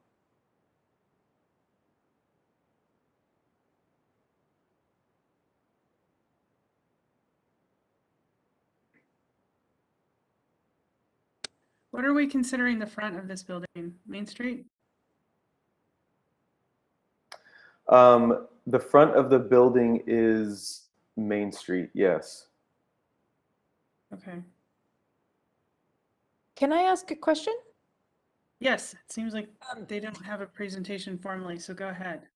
Yeah, so I'm sympathetic to the need to build larger units, and maybe you could just describe the unit mix. My other question, I'm a little confused about the rendering having all the green grass, because the city of Salt Lake is paying property owners to remove green grass and put in xeriscaping right now, given our drought.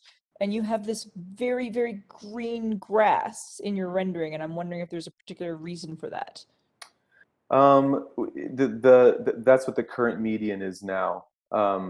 So I would, I'm not certain. I would go to the plans and maybe not the rendering for what we are planning in the landscaping.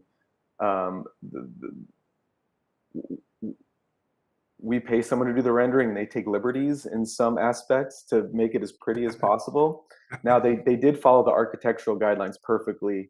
They might have taken a little more liberties on the landscaping. So we did provide a landscaping plan that falls in line with the guidelines and requirements for the city that we will be following.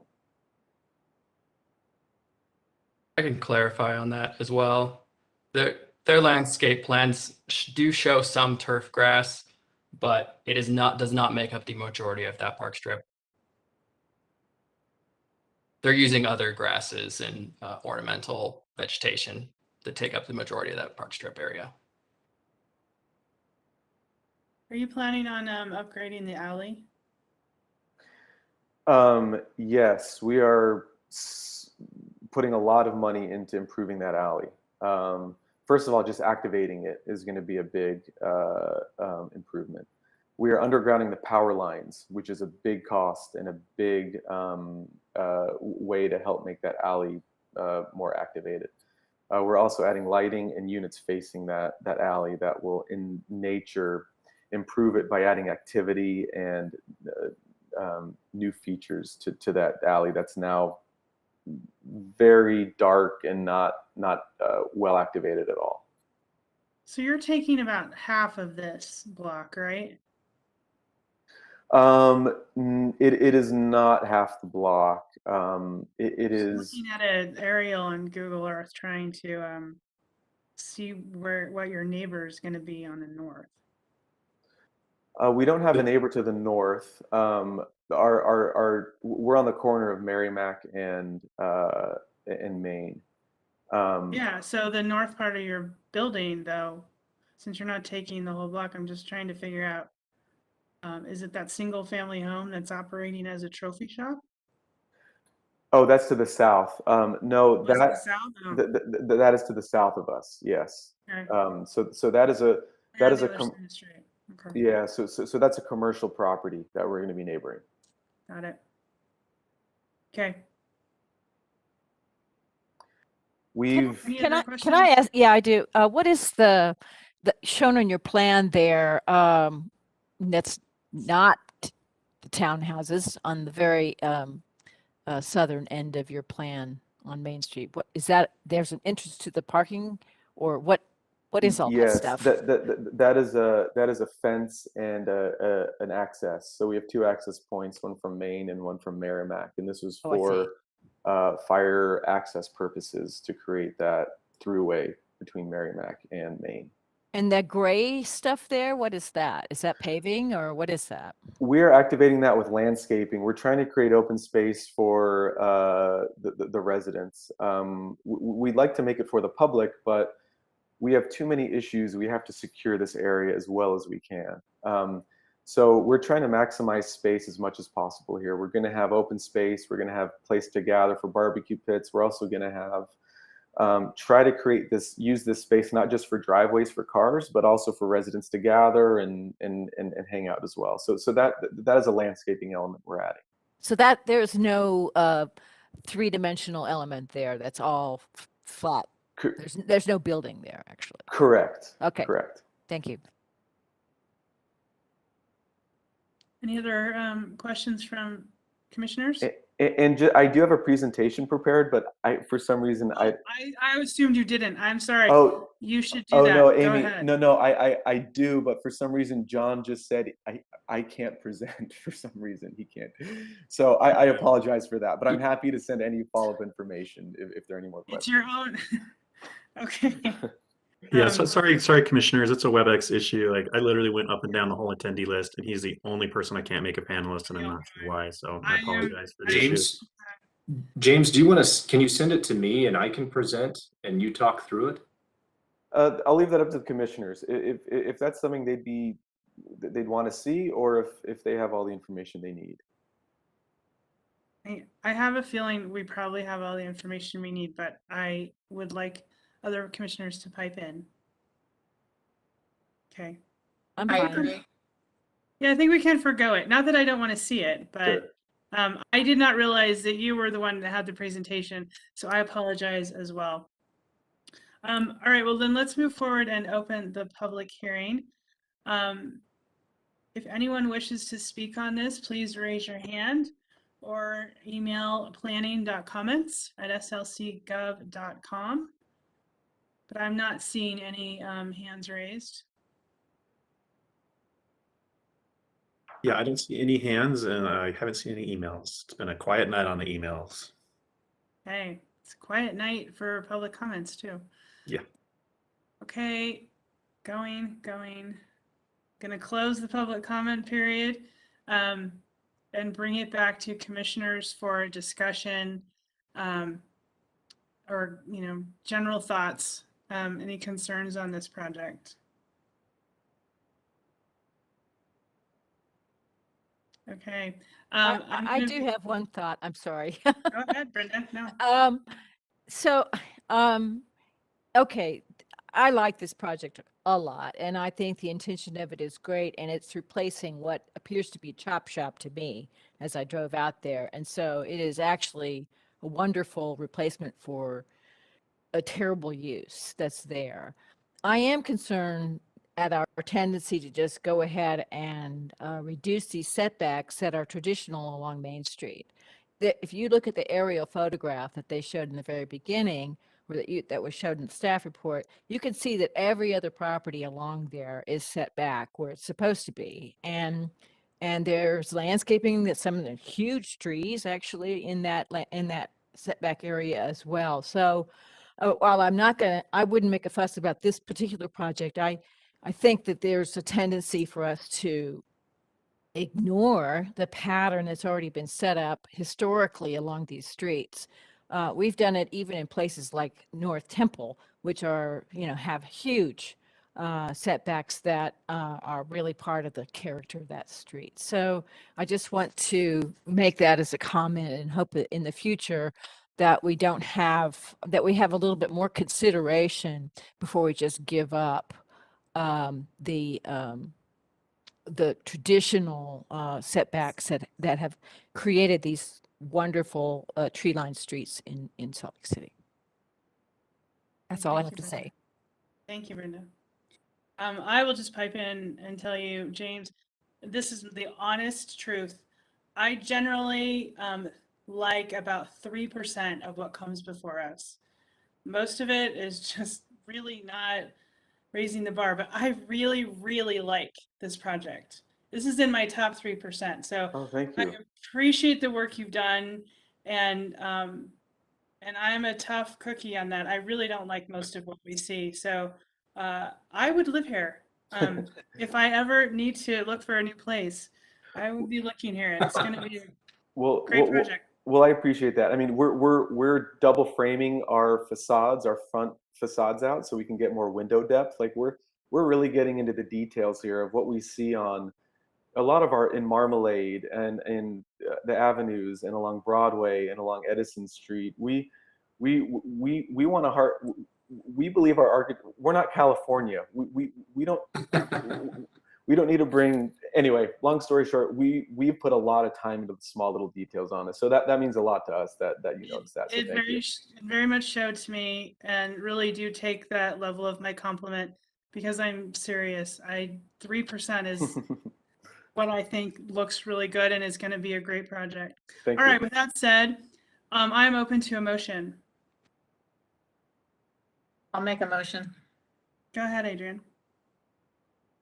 Based on the information in the staff report, the information presented, and the input received during the public hearing, I move that the Planning Commission approve request PLN PCM 2021-00524 Abbott's Row Plan Development with the conditions listed in the staff report.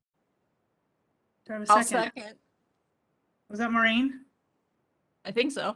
Okay. Thank you. I have a motion from Adrian and a second from Maureen. Let's do the roll call. Mike. Yes. Andreas. I will vote yes. Thank you. Sarah. Yes. Andra. Yes. Maureen. Yes. Adrian. Sorry, yes. And Brenda. Yes.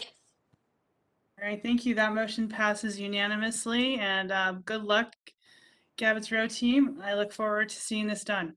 Thank you. This is in the Gabbets Row subdivision. That's where Gabbets Row comes from. Anyway, thank you very much. Appreciate all of you. Thank you. All right, we are halfway through our agenda. I am going to call for a 5-minute break because I need one. But if we could all reconvene at 7:40 exactly, we'll call the meeting back to order. Thanks, Amy. Thank you. And while your break, please turn off your video. That was a request as well from staff. So. Thank you. Hey, Marlene, if I give you a presenter, can you put that that screen back up that tells people where they can send emails? Yes, I also created a break one, so I Oh, can share that. there you are. Can you guys hear me? Yes, I can hear you. It's a little quiet, but we can hear you. Okay. It must have been what I thought. I don't think I turned on I think I had my actual external microphone turned off. So perfect. Thank you. All right. Enjoy your break.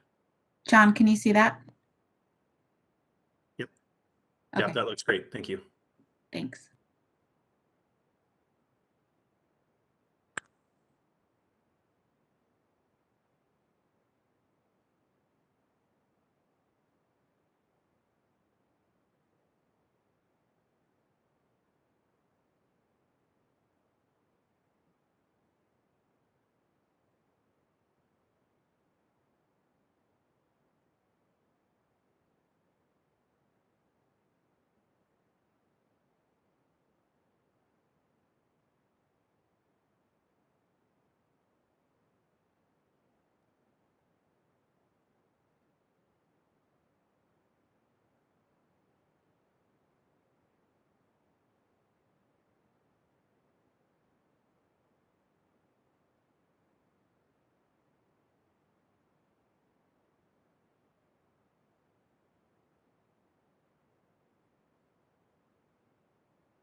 Okay, that was a lightning fast 5 minutes, but our commissioner's back. I see Sarah.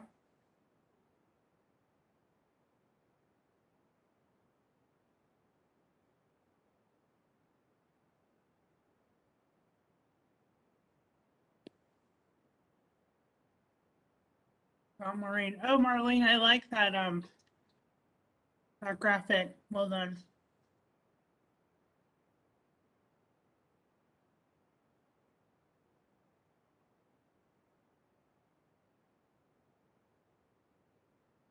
Just step away and let my dog out really quick. I'm sorry, I'm back. Is everybody back?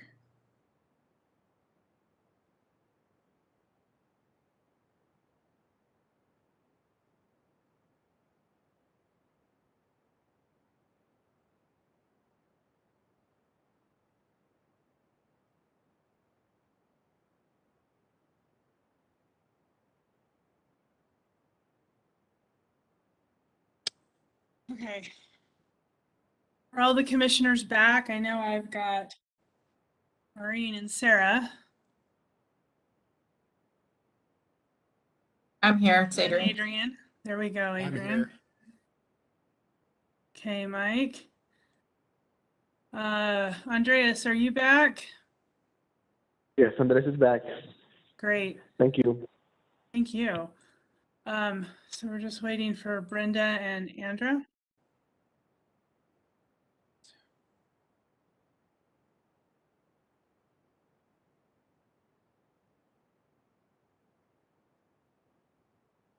Okay, so even without them, we have a quorum, so we're going to convene. Welcome. Thank you. All right, let's move back into business. Item number 6 on our agenda, which is the Huxley Plan Development and Design Review at approximately 74, 64, and 52 South, 600 West, and 618 West, and 100 South. This is case numbers PLN PCM 2021-00071 and PLN PCM 2021-00651, and the planner is Kelsey. Thank you, Chair Barry, and good evening, Commission. This is a requested plan development and design review for a project known as the Huxley, located at 74, 64, and 52 South, 600 West, and 618 West, 100 South. The plan development request is for new construction in the Gateway Mixed Use Zoning District, which does require plan development approval for all new construction. In addition to the requested plan development, the applicant is also seeking design review approval for alternative materials in the GMU district and an additional 10 feet of building height. This is a rendering of the southeast corner of the proposed development. And to get into the modifications that the applicant is requesting, the GMU zoning district requires a minimum of 70% of exterior materials to consist of brick, masonry, patterned concrete, or cut stone. Any other material requires design review approval. And the applicant is seeking approval to use fiber cement panels, which was not identified in the allowable materials in the GMU zoning district. Generally, the ratio ranges between 70 to 78% of brick on each elevation, and the rest of the elevation will consist of fiber cement paneling. And to just go through these quickly, the east elevation has approximately 72% brick and glazing, 28% fiber cement panels. South elevation, 71% brick and glazing, 29% fiber cement. The north, 70% brick and glazing, 30% fiber cement. And then the west, 78 brick and glazing, 22 fiber cement. In addition to the material request, they're also seeking additional height up to 10 feet.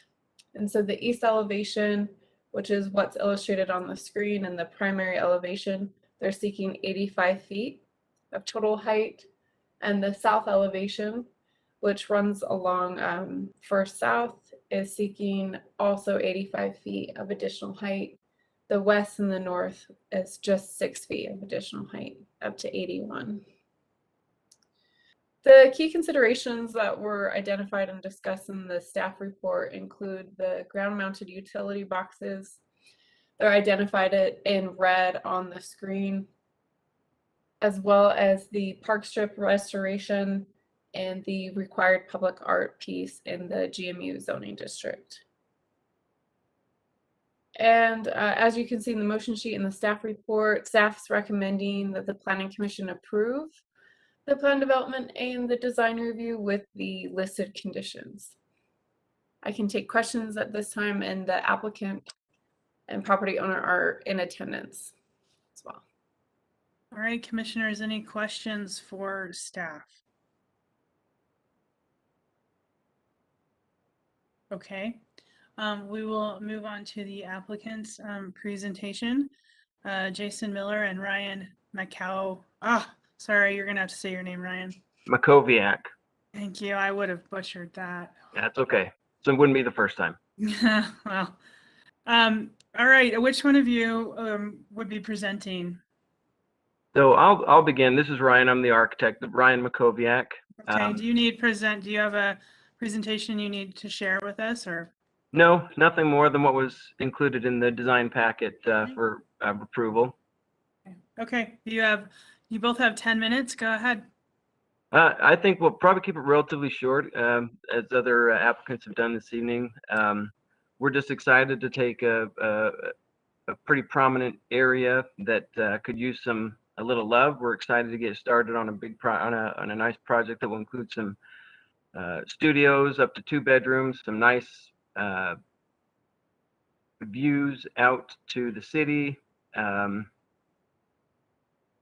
We've got 5 stories of housing, 2 stories of parking garage. We've got units at the street level, really engage that street. We've got a little bit of commercial space along 600 West. I guess we're just really excited to get going on this one.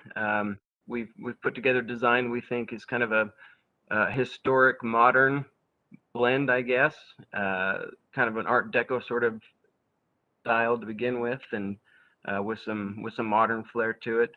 And just appreciate your time, appreciate your consideration. Look forward to the discussion this evening.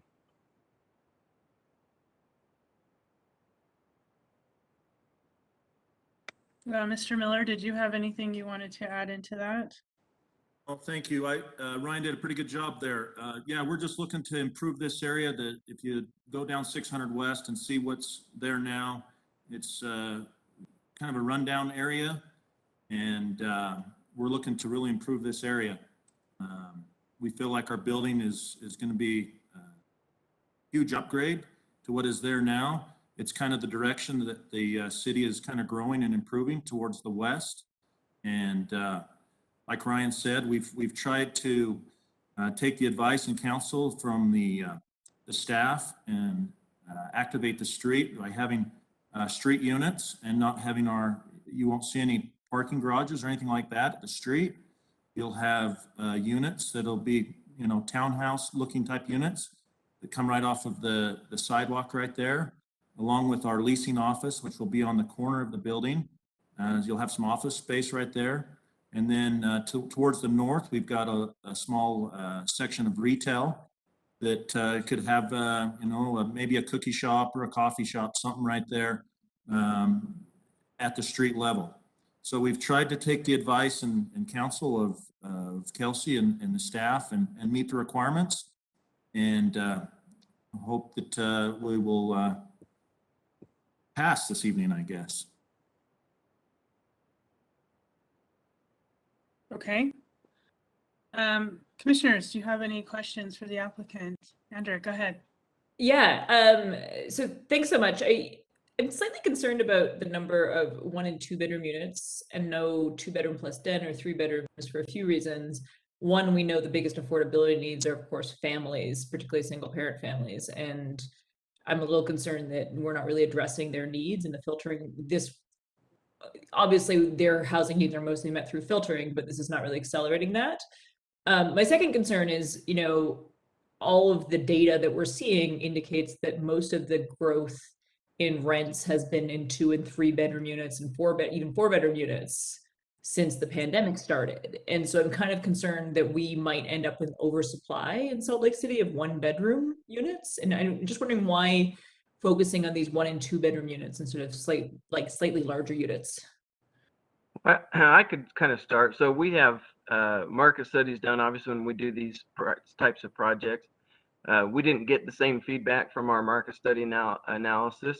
And so I would be kind of curious to hear, maybe the sources that you're hearing that from. It's an interesting take for sure, but it's just not the same information we received. Yeah, I mean, this is Freddie Mac. If you follow Freddie Mac's multifamily reports, I mean, this is all publicly available data, as well as, any sort of analysis of affordability will document that the greatest share of households that are paying either more than 30% or more than 50% of their income towards housing are definitely single parent households. But so I don't know which consultant you're using, but I maybe it's a question for the general city plan, whether we have a housing analysis at this sort of city level in terms of the unit mix we need. And I don't know whether that exists and whether this is in compliance with that. Yeah, as I said, I think it'd be interesting, when you talk about, single parent families and somebody who'd need a 3 bedroom unit, are they the type of people that are going to be right downtown Salt Lake City? Or are they going to be a little further, further east maybe, or a little further south, perhaps even north?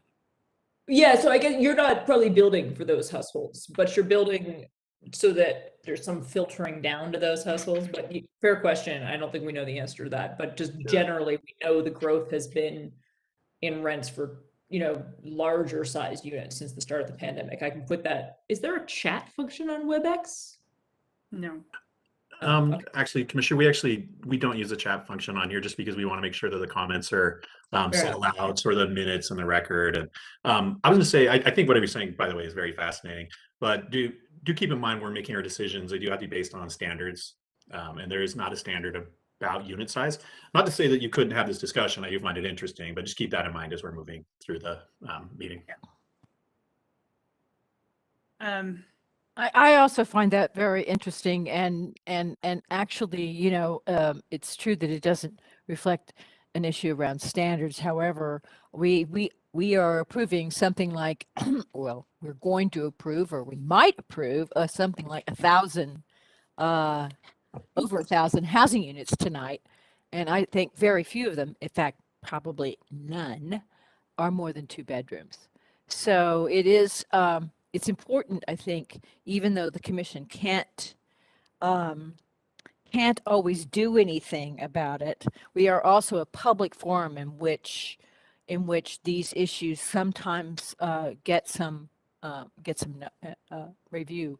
People do pay attention to the things that we say here. So I think, Andrea's good to bring this up. Thank you, Brenda. I have a question regarding the standard of human scale. You have a wonderful neighbor to the west, the Wasatch Community Gardens, and one of the standards is regarding minimizing the apparent perception of height and shadowing, which is really important for a community garden. So that west elevation really looks almost a little industrial in the rendering. It doesn't mean that's really how you intend it, but I'm concerned about the massive scale of that, considering your western neighbor is a community garden, and the negative impact in the standard regarding shadowing and just that perception of height. I would like your comments on that. I would suggest, or I would propose that in downtown Salt Lake, as land continues to be gobbled up as quickly as it is, at rates that it is, I wonder how long a community garden will be able to kind of resist the temptation to move on to other pastures at a pretty good rate. And I mean, it's a fair point. And I guess to your comment about the west elevation, so we're a little bit we're a little bit limited with regard from a building code standpoint with regard to how much opening we're allowed, because we're so close to the property line. We're using as much of the land as is feasible. We're only limited to a certain amount of percentage of openings across that, and so we've got a little bit of a limitation there. And then obviously the durable materials, we've got to have a certain amount of brick that we're proposing, that upwards of 70% of brick. So there's a lot of different factors here that we're trying to keep in balance. Okay, I'm a little concerned that there's like literally, it just looks very flat, and there could be some variations in patios and in that. And I would let you know that Wasatch Community Gardens is a very beloved nonprofit in this city, and very well supported. So I see them there for quite a while. Okay. See, they're going to be giving that up. They're looking to continue to expand. So, Kelsey, can you kind of comment about that negative impact standard and how you reviewed this project to that, and how it's relating to its massive scale relation to their western property neighbor? Of course. Yeah, in relation to the western property neighbor, staff's thought and analysis was that that property would likely turn over. And in the long run, the RDA does own that property and several of the properties surrounding it. And so that is not a permanent use. Typically staff is a little bit more flexible on like undulation and articulation on interior facades. So since this is not a street facing elevation, it's reviewed that it will likely be less visible in the future because there will likely be another building.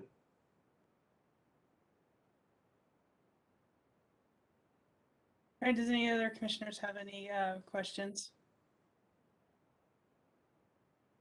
Okay, we'll move on. We'll open the public hearing. I notice we have one participant that has her hand raised.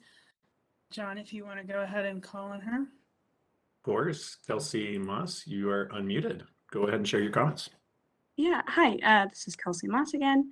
And also for disclosure, I'm with the Preservation Utah, a historic preservation nonprofit. Yeah, I guess I just have a few comments about this proposal. I mean, I don't think it's very good. I do apologize to be so upfront about it. There are a lot of historic structures there from the 1890s, some really old, historic buildings.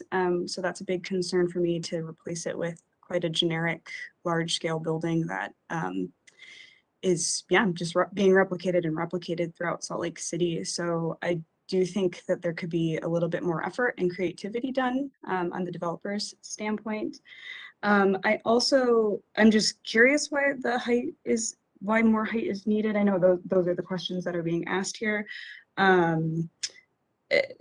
think there was a statement of 2 levels of parking. I guess I'm curious why that is needed, since this is literally like across the street from the largest transportation hub in Salt Lake. So that's a little bit of a concern for me to have so much parking put in here. And then I guess I would just like to directly ask the developer, did they do any carbon study impact? I think we need to start asking developers to fork up the money to show what the cost is for the public when they take buildings down and put up large scale buildings. So thank you. Hey, thank you, Kelsey. Don't see any other hands. Any email comments, Amy or John? No email No comments. email comments. Oh, thanks, Amy. Amy, you have an easy job tonight. Good job. All Well, right. it's also Amy's first meeting as a manager. So she was recently promoted as well as Kelsey. So you'll get to see Kelsey as a manager in 2 weeks, I think. So well deserved. Okay, with that, we're going to close the public hearing, seeing no other hands raised. and bring it back to the commissioners for, well, actually, I'll bring it back to the applicant if you want to take a moment to address the concerns expressed by the public comment, Kelsey. I would say that, go ahead, Ryan. I was going to say, with regard to the building height, it's not a huge ask, at least from our stance, it's not a huge ask. We are asking for a 10-foot increase, but even that is only at the building corners, really to give some hierarchy to the exterior. Primarily, the extra height is limited to less than 5 feet. So hopefully that's not too big of an ask from the city. She mentioned height. The parking really is kind of a balance between what the city, allows or requires versus what we think the demographic that will be living here will have. I mean, yes, we're really promoting public transportation as much as we absolutely can, but the reality is people still like to have their cars. They still need a place to put their car, and so again, it's always about kind of striking a balance, particularly in these urban areas. Jason, I'll let you go there. No, I was just going to mention on regards to the homes that are there that are very dilapidated and old and run down and barely standing. They're masonry, and I think that that's kind of our concept here. Is we've tried to have a lot of masonry to this building, and actually we have more of the old style brick tone, red brick tones on our building, with a lot of the old style type of glass. We've got a dark bronze or black glass on our building, and I think you're looking at a rendering there, basically a cartoon, and I think you'll be very happy with the building when you see it. Okay, I'll bring it back to the commissioners at this point for a discussion of concerns, thoughts, or a motion.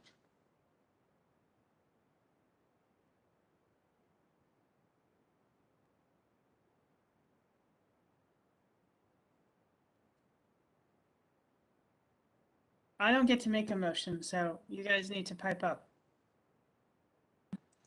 If you don't like some parts of it, let's use this time to discuss that of what you may want to address. Well, I'll go ahead and make a motion. I'm not thrilled with the project, but that's beyond the scope of what we're looking at right now. So based on the findings and analysis in the staff report, testimony, and discussion at the public hearing, I move that the Planning Commission approve the requested plan development and design review file numbers PLN PCM 2021-00071 and PLN PCM 2021-00651 for a new multifamily building located at 74, 64, and 52 South 600 West and 618 West 100 South, subject to the following conditions: that the applicant will work with the Salt Lake City Art Board on an acceptable public art piece, final approval of details for street signage development and site lighting, off-street loading, street lighting, and streetscape details be delegated to planning staff.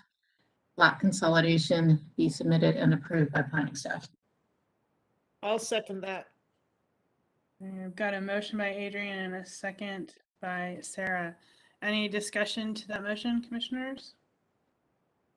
Okay, then we will take a vote. Maureen? Yes. Adrian? Yes. Mike? Yes. Andra? Yes. Andreas? I will vote yes. Brenda? Yes. Sarah? Yes. All right, that motion passes unanimously. We will move on to the next agenda item, which is number 7, the Bumper House Design Review and Plan Development at approximately 1050 South Washington Street, case number PLN PCM 2021-00168 on PLN PCM 2021-001 169. And our planner is Nan, so welcome back. You are up. Thank you, Madam Chair. So this is for the Bumper House. Salt Lake City has received a request for a design review and a plan development from George Hauser with SMH Builders, who is representing the property owner. The design review is to allow for modifications to the building height, and the plan development is to allow for modifications to the building front and rear yard setbacks in order to redevelop the property that's located at about 1050 South Washington Street. Staff has found through our review that the Bumper House project meets the standards of the general commercial or CG zoning district and the applicable master plans. The proposed redevelopment of the site would allow for construction of a 278 residential unit residential structure with 7 stories that fronts along Washington Street and a future light rail extension line. This site is currently within walking distance of a light rail station to the southeast, which is located on 200 West. And currently the site is used for outdoor storage, and I believe it's vacant at the moment. The Bumper House project specifically meets the standards of a plan development and design review by providing additional design elements beyond the standards of the CG district. This includes ground floor murals and projecting balconies that engage the pedestrian, pedestrian paths that connect the site to the larger redevelopment potential of the larger community, and how the community relates to the light rail extension and the existing light rail station on 200 West, and screened interior parking and a pedestrian plaza near the lobby of the residential structure. Because this site is in the CG zoning district, there are again few design standards that are required in the CG zoning district. The Bumper House project meets these standards by providing for operable building entrances along Washington Street. And through the plan development and design review, it was determined that the improved site layout and amenities and additional landscaping on the site also meets the standards in the CG district. Staff has found that the Bumper House meets the intended goals and of the Central Community Master Plan and Plan Salt Lake, as the project will allow for redevelopment of an underutilized site and transit-oriented development within walking distance of a light rail station. The requested modifications for the Bumper House include, first, an increase in building height. Again, the CG district allows by right a 60-foot structure. The Bumper House proposal includes a request for 19 additional feet that will allow for 1 additional residential story and mechanical equipment on the roof that will be set back from the facades of the structure. So it will screen the mechanical equipment on the roof from the street. This additional height will be mitigated through improved building designs, including facade interaction with the future light rail line extension to the west, the use of durable building materials on the structure, projecting balconies, screened interior parking, and ground floor murals both on the east and west facades of the structure. The second requested modification is a reduction in the front and rear yard setback. The required setbacks in the CG district are 10 feet. The first and second floors will meet this setback. The upper floors, between 3 through 7 floors, will project into the setback 4 feet with projecting balconies. Staff is recommending approval of this modification as the intent of the district is preserved through a 4-foot wide balcony that is practicable, and a narrower back balcony would render it too narrow and not as comfortable to actually use to the residents. And the first and second floor setbacks are being maintained, and the 10-foot front and rear yards will be fully landscaped. 3 conditions of approval are recommended for the plan development and design review. These conditions again relate to the lot consolidation since there's multiple parcels at the moment. And a separate review is required for a proposed transformer in the front yard area of the building. It's also requested that additional trees are provided in the park strip at a rate of 1 tree per 30 feet of frontage. So planning staff is recommending that the Planning Commission approve the requests as staff has found the proposed development meets the intent of the zoning district and the plan development and design review standards. And George Hauser is the applicant, and I believe I did see him in this meeting. And Here, yes. I'm available for any questions that the Planning Commission might have for me before the applicant presents. Commissioners, any questions for staff? I have a couple of questions. Dan. Yeah, I actually have a question about Go ahead, Brenda. about the alleyway. And maybe this is your question too, Amy. I mean, we approved the project just to the north of there and sort of required it to have a sort of sidewalk on that alleyway that would anticipate that be a pedestrian amenity at a future point in time, especially when this project gets developed. And now we are looking at this project basically coming right up to that alleyway without any setback whatsoever.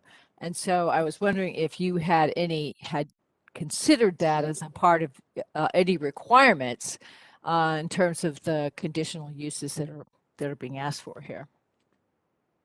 No, that wasn't a discussion that staff had with the applicant. It is a public alley. Right now it is currently closed off. So the redevelopment of the site would allow for the public alley to be opened. As far as the public improvement of that alley or the improvement of that alley, that wasn't discussed.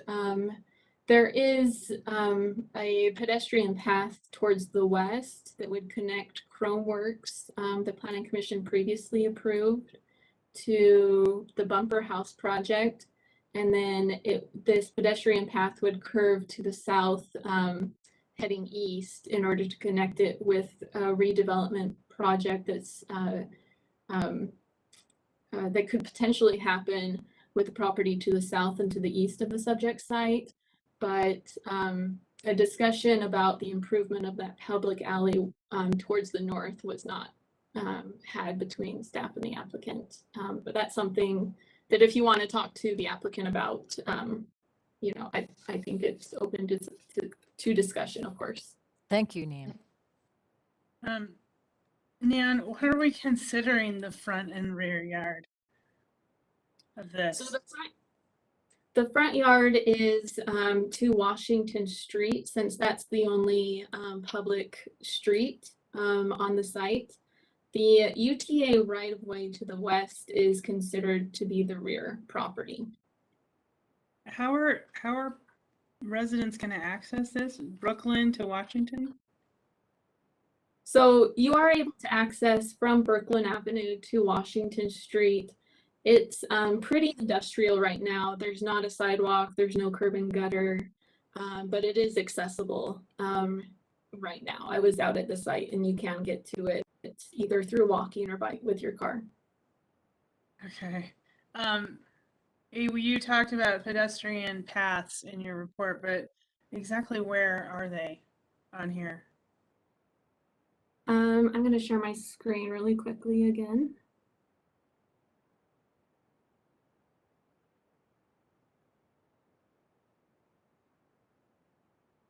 So are you able to see my cursor? Yep. Well, no. There it is. Yeah. Yeah. So the pedestrian path to the west is along here, which is what's labeled the UTA right-of-way. And that's a future light rail extension on all of the light rail extension scenarios that UTA has surveys on at the moment. And then there's a pedestrian path towards the south, as well as a building setback. And then It's just a wider pedestrian path that's the sidewalk that's landscaped. That it's not currently being, this sidewalk along Washington Street currently doesn't exist, so it's something that the applicant will provide as well. Okay. Any other questions for staff from commissioners? Okay. With that, we will move on to the applicant portion. Mr. Hauser, do you have a presentation that you I want do to indeed, present? yes. Okay, so if John can give you presenter rights, I think it would also be great if you could pay some attention in your presentation to, you got a tough parcel here.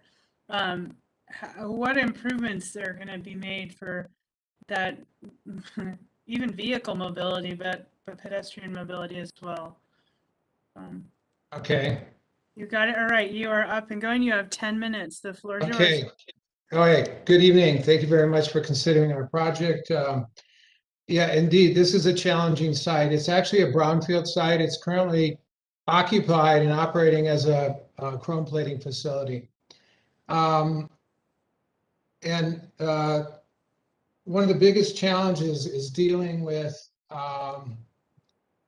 this is a kind of a vicinity map, which shows this green line is the future tracks extension that's going to go up, I think going to go up 400 West. Branching off at I don't know, Paxton or something like that from 200 West. We have two track stations, the 1300 station and the 900 South station. So good transit access. But Washington dead ends right here. There's a parking lot here, but it basically deads end in this little light gray square. So this is a problem because you don't have any through traffic. So this is also the alley that was spoken of earlier, and then the other project that was reviewed last year, 269 Brooklyn, is located right along on Brooklyn and abuts that alley. So here's a kind of a more detailed site plan. Our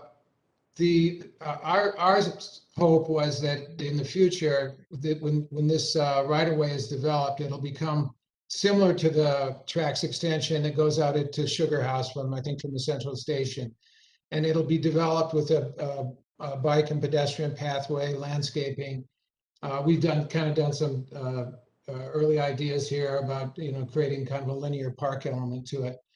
And so we wanted to keep the south end of the site open so that we would be able to bring people down, people coming down South Washington would actually be able to move through the dead end at South Washington out into this right of way.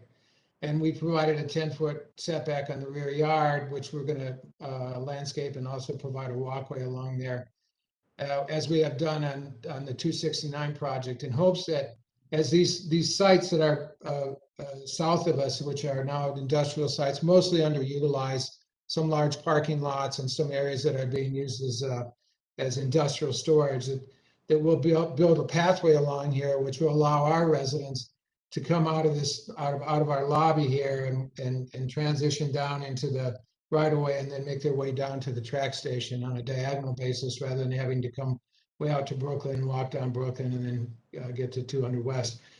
We're also hoping that, I know this neighborhood is possibly being rezoned, and we hope that we'll build in some provisions for mid-block connectors. There's an opportunity for a connector right here that would tie us back into 200 West. As far as the public alley is concerned, I don't think we ever committed to providing a sidewalk on here. I think what I thought was that the alley itself was going to become the walkway, because it doesn't go anywhere.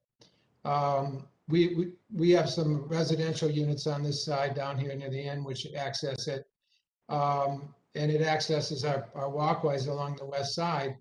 But our garage on 269 comes in from Brooklyn. We have an entry here, but it's really just there for convenience. It won't be used. And so we were thinking that this alley might even have, bollards on it, removable bollards or something like that. And it would be completely converted to pedestrian access. So So it in fact would become a sidewalk. It's only 15 feet wide, but it would provide this connection back to the right of way.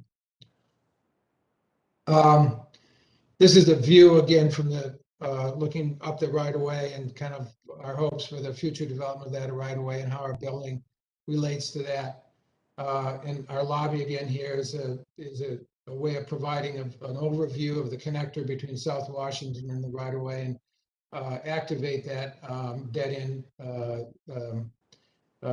portion of South Washington, which is an attractive nuisance.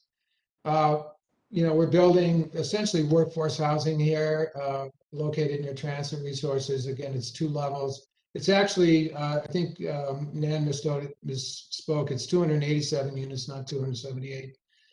Predominantly studios, but there's 25 one-bedrooms and 25 one-bedrooms, 31 two-bedrooms, 145 vehicle parking spaces. So it's roughly at the rate of 1 space for every 2 units, and a lot of secure bike storage. We're developing new sidewalk.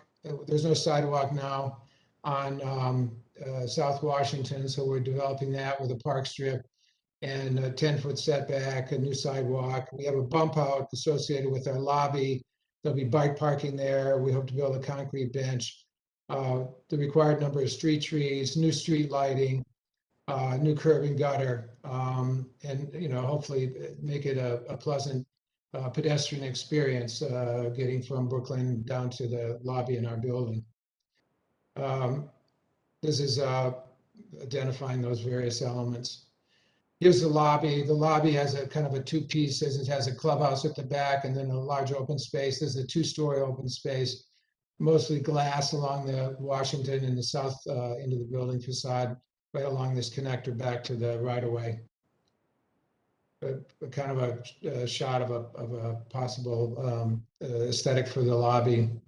Trying to provide good open space amenities. We have balconies on most of the units. We have a landscape interior courtyard, which is not for common use, but is a common visual element. The units that front onto the courtyard will be able to look onto a green space. We also have a developed roof with raised gardens, elevator access, and it will be developed with a raised roof deck and screening in order to protect people from the wind and the elements. We're going to incorporate murals on both sides of the building. These are placeholders. We'll work with staff to arrive at an appropriate mural for both facades. This essentially screens the parking area.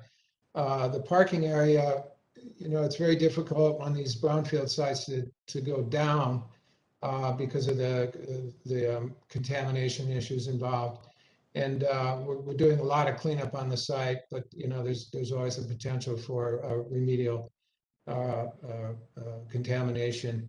And so it's essentially capping the site with a concrete slab. And so we wanted to avoid going down in the cost of remediating the soil underneath the building. Here's the view of the mural on the west side of the building, fronting on the right-of-way and the future developed recreational resource. We're actually we've requested a height increase to 79 feet, but it's just for a couple of these. I think this one mechanical penthouse, the stair penthouse and the elevator are exceptions. So our roof is only about 8 feet above the height limit, and the parapet's about 12 feet. So it's Mr. Hauser, you have a couple minutes left. Yeah, this is the balcony extensions that are required under the plan development application, encroaching into the front yard. Quick views of some of our unit finishes. And sorry, this is the other view of the project from the right-of-way. So happy to answer any questions. Thank you for considering our application. Okay, thank you, Mr. Hauser. Commissioners, do you have any questions for the applicants? All right, hearing none, we will. Can you actually, can you expand a little bit on why we need the height increase? Well, first of all, we feel like the height is appropriate. I mean, this is a big area. It can handle this kind of height. You know, it's on a right of way, so it has 70 feet of open space, permanently open space in front of it on this side, and the street on the other side is 66 feet wide. And you know, we've done, you know, our specialty is urban infill projects, and we feel like there's a need for this kind of housing. You know, this is workforce housing. It's at relatively low rent levels because of the unit sizes, and it's in a transit district where, you know, there'll be a high demand for this, and it's on a retail corridor with a lot of employment opportunities, and so we feel like it's important to get some density in here and really build momentum for a pedestrian-oriented experience. We want to see this neighborhood transform into something where there's people on the street, you know, instead of it being, you know, vacant at night. And we want to see people walking to the track stops and walking to the, you know, the future commercial resources in the neighborhood, particularly along Central 9th. You can see how that's developing now.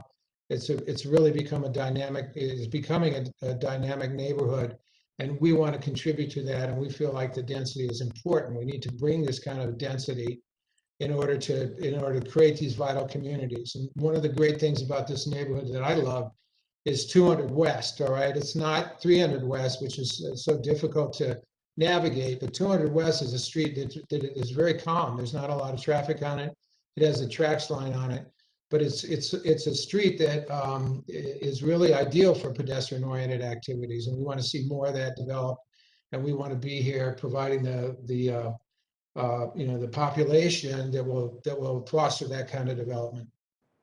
Yeah, I have absolutely no concern about the density. I am concerned about the density in a form where it's almost, I think you said it was over 200 studios. So you're really locked into a design plan long-term that is single person households. And I worry a little bit, you know, as the millennials and age, whether they need quite so many studios. And I guess in terms of, again, I love to see density. Density is wonderful, but the particular form of density you've designed here concerns me a little bit, to be quite candid. Yeah, you know, I'm not sure that that we see the long-term demand for family housing in a multifamily setting. You know, the valley has the front has it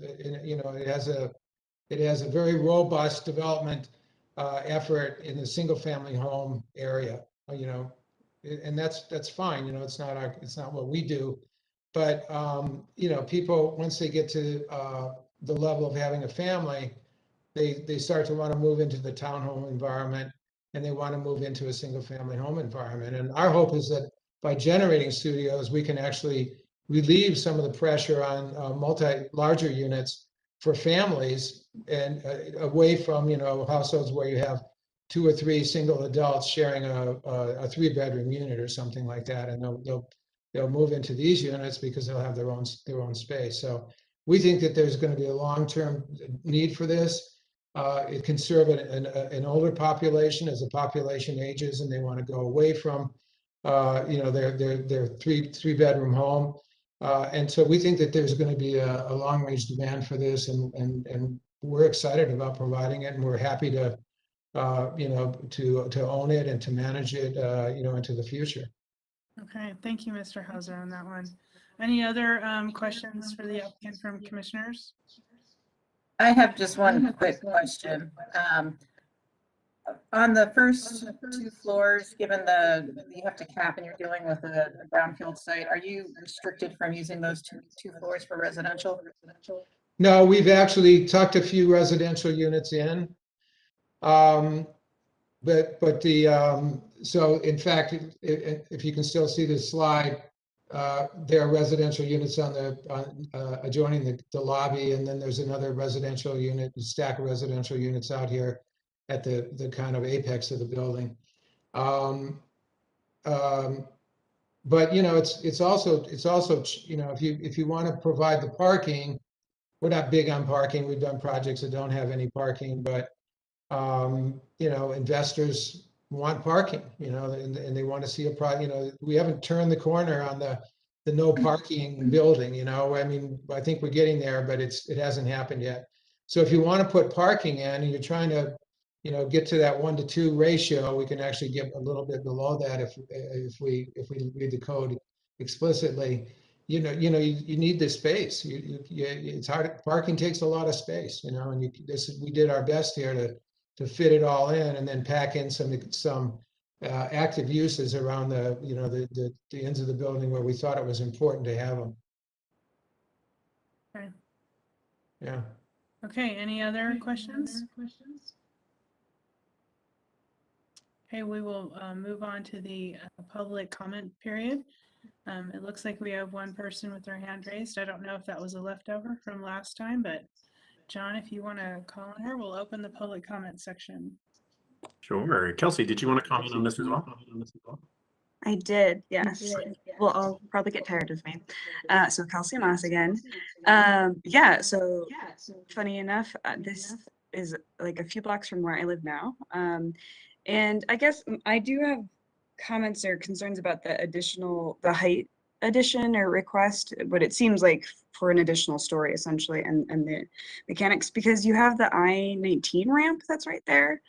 And so I just think that'll be interesting because when you're coming off that ramp, all of the apartments that are quite tall in the area and don't really fit the rest of the neighborhood, I would say a block or two over where there's more single family homes, you can see them quite clearly from the I-19 on and off ramp. So especially if they're making space up there, I would get concerned about having that be so high. And also just it's transitioning, I get, between 200 West and 300 West, but you see these larger apartments getting more height added, and they really do disrupt the historic structures that are already there. So I'm a little nervous about granting additional heights to the building for that reason. I mean, I love that it's infill. I think it'll be great with all the proposed tracks and the 2 track stations that are already kind of book ending it. But I think I'd just add to that the comments that have been said. I mean, there were so many studios in this apartment. I just think Salt Lake City has so many studios. We don't need more. I'm a millennial. I understand wanting to live on your own, but luckily there is a park nearby here, but having a small space and just a tiny balcony in a quite industrial area, I don't know. I don't think it's great for public health. So I just would like to say that to developers, please give more space to human beings. We need it. Yeah, so that's all my comments. Thanks again for listening.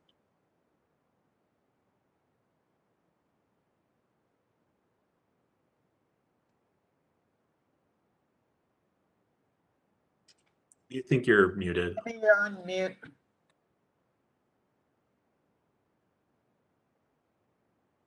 Amy, you're muted.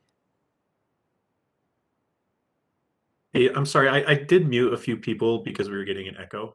So you may want to check that. Amy, you're still muted. Huh. There you go. Okay, there it goes. That was bizarre because it didn't show up. Okay, any other written comments that you've received, Amy? Nope, still quiet over here. Okay. With that, I will close the public hearing and bring it back to the commission for a discussion and or a motion. I just wanted to thank the developer for addressing the issue along the west side and allowing for a pathway along the back side of the building.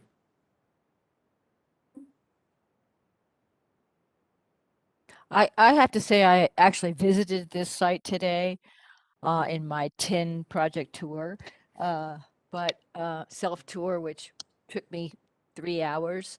But this is a site that is has obviously a lot of industrial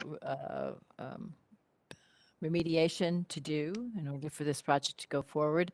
I think it's really interesting that the applicant chose to put the front, so to speak, the lobby on the far southwest corner. I first thought that was a typo, but I actually like the way that the applicant talked about it in terms of relationship to the potential for pedestrian access in the future. It's pretty rough right now, this neighborhood, but I can see that these two projects together will have a pretty good impact.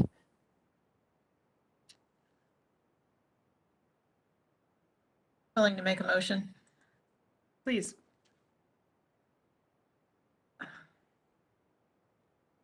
Oh, sorry. I have is this the right one? I don't have no, it's not the right one. No, I'm not willing to make a motion. I don't have the right motion sheet up. Wait, no, this is the right one. It doesn't have the PLN. Okay, I'll wing it. Based on the findings listed in the staff report. Now, based on the information in the staff report, the input received during the public hearing, and the applicant's materials presented, I move that the Planning Commission approve the design review and plan development as presented in petition PLN PCM 2021-00168 and PLN PCM 2021-00169 with the following conditions: that a lot consolidation is approved and recorded with the county prior to the issuance of a building permit. Street trees will be provided at a rate of 1 tree per 30 feet of frontage along all property lines bordering a public right-of-way, and that a separate review is required for the proposed transformer located in the front yard area of the development. Thank you. Do I have a second? I'll second. Oh, who is that? Mike can have it. I'll second it. Okay. Oh, we're fighting over it. I like it. Okay, we have a motion from Adrian and a second from Mike. Any discussions to the motion? Okay, we'll take a vote. Andrea. Abstain? Okay. Maureen. Yes. Andreas. I will vote yes. All right. Sarah. Yes. Brenda. Yes. Adrian. Yes. Mike. Yes. Okay, with that, we have 6 yes votes and 1 abstention. The motion passes. You are clear to move on, Mr. Hauser. Thank you for your presentation tonight. Let's move on to number 8 item on our agenda, the June design review at approximately 636 South, 300 West. Case number PLN PCM 2021-00503, and our planner is Sarah. Thank you, Chair. Let me go ahead and just share my screen. This is a design review for the June at approximately 636 South, 300 West. I will try to go ahead and keep this brief. The proposal is for a new multifamily building on the west side of 300 West between 600 South and 700 South. The property is approximately 30,000 square feet and is zoned D2 downtown support. The proposed building is 7 stories, 2 stories of podium parking with 100 spaces, with active uses wrapping the podium parking on the first floor. And then the upper 5 stories are residential units, and there are a total of 102 units. And staff is recommending approval with the conditions listed in the staff report. The design review request is required for the requested building height of 85 feet. In the D2 zoning district, building heights above 65 feet require design review, and 120 feet is the maximum permitted with design review. This is a rendering of the front facade. There is a storefront glass system on the podium floors, which is broken up in the center with a landscape wall. Brick is the primary building material on the upper floors. The 65 feet permitted by right is at approximately where the brick on the front facade ends at the top of the 4th residential floor. As detailed in the key considerations of the staff report, the proposal meets the goals and policies in the downtown plan and Plan Salt Lake. There's a mid-block walkway proposed for this block, and after discussions with the applicant and planning staff, it was determined that the mid-block walkway would be better located on the property to the south that extends across the full block. And the proposal also meets the design review and underlying D2 zoning district standards. As I previously stated, the design review request is required for the building height of 85 feet. And the staff finds that the design of the building is consistent with the design review standards as detailed in attachment D. And as such, staff recommends approval of the proposal with the conditions included in the staff report and identified on the slide. The applicant is here and available to answer any questions. Are there questions for staff at this point? Yeah, any questions from commissioners for Sarah? Okay, it looks like we have Nick Meister is the applicant that is here. Yes, good evening. Jason Malaska is the architect on this project. He's present as well. Oh, I see, Jason M. Okay. Yeah. All right, who will be doing the presentation? So we don't actually have a formal presentation to present, but we're going to say a few Okay. comments. Will you both have 10 minutes collectively? Go ahead. All right. Thank you very much. And thank you, Sarah, for that introduction. I think she did a good and fair job of summarizing the project as it stands today. In fact, actually, if you could allow Jason to share his screen, he does have some supplementary renderings just to kind of give additional context to the project. John Anderson will take care of that. Okay. Yeah, so we're representing CW Urban, and we're excited to kind of present this additional multifamily project for downtown, the June. We're excited about the project. We spent a fair bit of time kind of digging into some design elements, trying to present and produce a product that's a little bit different for the area. The existing site is occupied by kind of a self-service car wash. It's a bit dilapidated, and a pet retail store. So we think this will add a nice complement to this community. It's right south of what's happening at the Post District. So we think that will be a nice kind of amenity package that will kind of complement the residents at this project. In addition to kind of that and just the overall amenities of the community, we're providing a nice gym facility, as well as this kind of rooftop deck and grilling space in the center that will be accessible for the residents. We also kind of liked the storefront glass and kind of that translucent effect, especially at night. If Jason, I don't know if he's being able to share these right now, but there is some of the. I'm sorry, I gave you the. I will give that to Jason. Sorry, I misheard you. So Jason, you should be able to present now. Okay. Nick, I felt like you had more to say. I was just going to kind of wrap up kind of the amenity package.